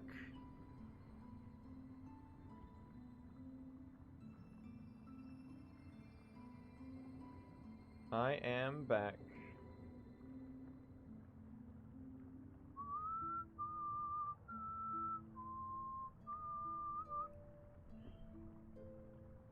We go again. We go again. One more today. One more today. Okay, here we go. Here we go, here we go, here we go. With just one more run? Just one more run. Do you have drops on for the new Minecraft cape? What?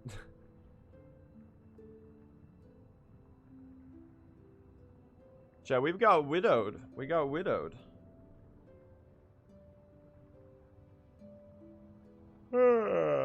How many journal entries do we get from bosses and arenas alone? It's like 80. Only like almost none. Do an any % run for the fans?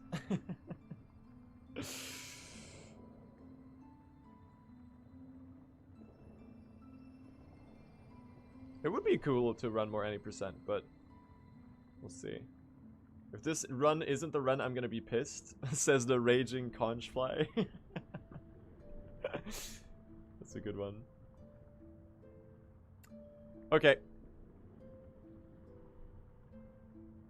I love hearing one more run because I told myself I was gonna do errands after stream. Yes, procrastination. You love to see it. You love to see it. Alright. We go again, chat. One more run today. We're getting sub 330, okay? We gotta do it. We're so close. We're so close. We're so close. We were on the cusp of it yesterday, and then I threw to Lost Lace. And the day before was when we got record. And that was also like a bunch of silly fumbles. The time save is there. I just have to get like another decent run, basically. Where's the throws? So I think record right now has a really good Act 1, except for Last Judge, which I think was the first fumble of the run. And then it has just like an abysmal first half of Act 2. It was just really bad. It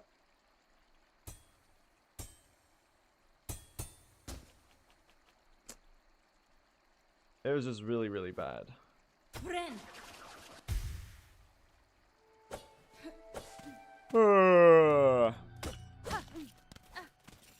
Wait, hold on. Let me check something real quick. Just give me a second. Give me just a second. Give me just a second.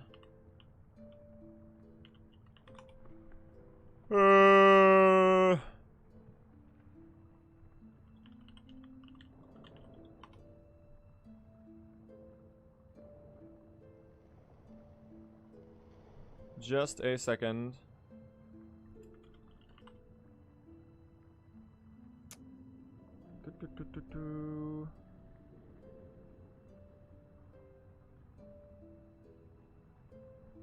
I saw Dave and ran away. I saw Dave and ran away. Exactly. I'm a coward.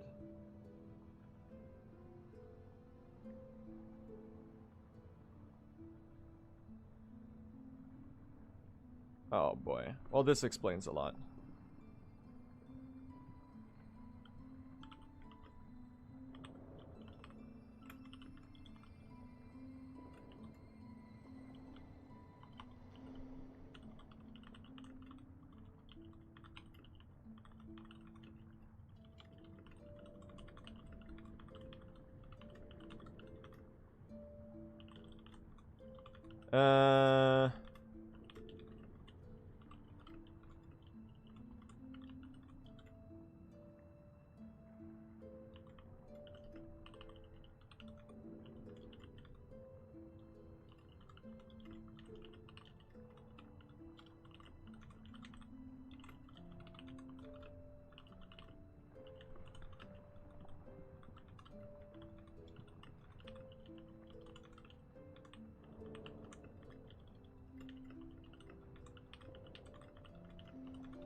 There you go. There you go.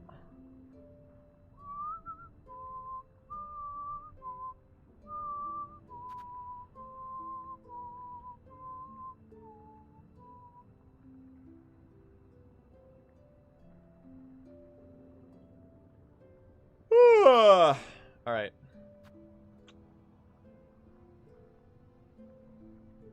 Give me just a second.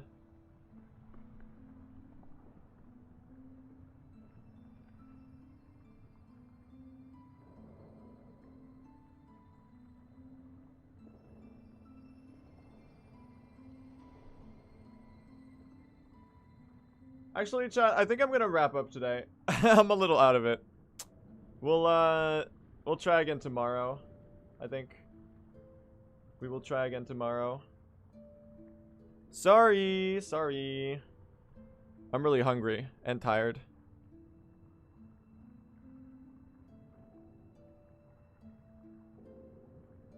I realize I'm not actually in the mood to continue today, so we will move on.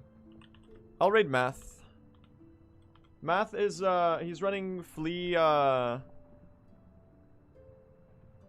he's running the, Flea category. Where you save all the fleas. That sounds fun, right?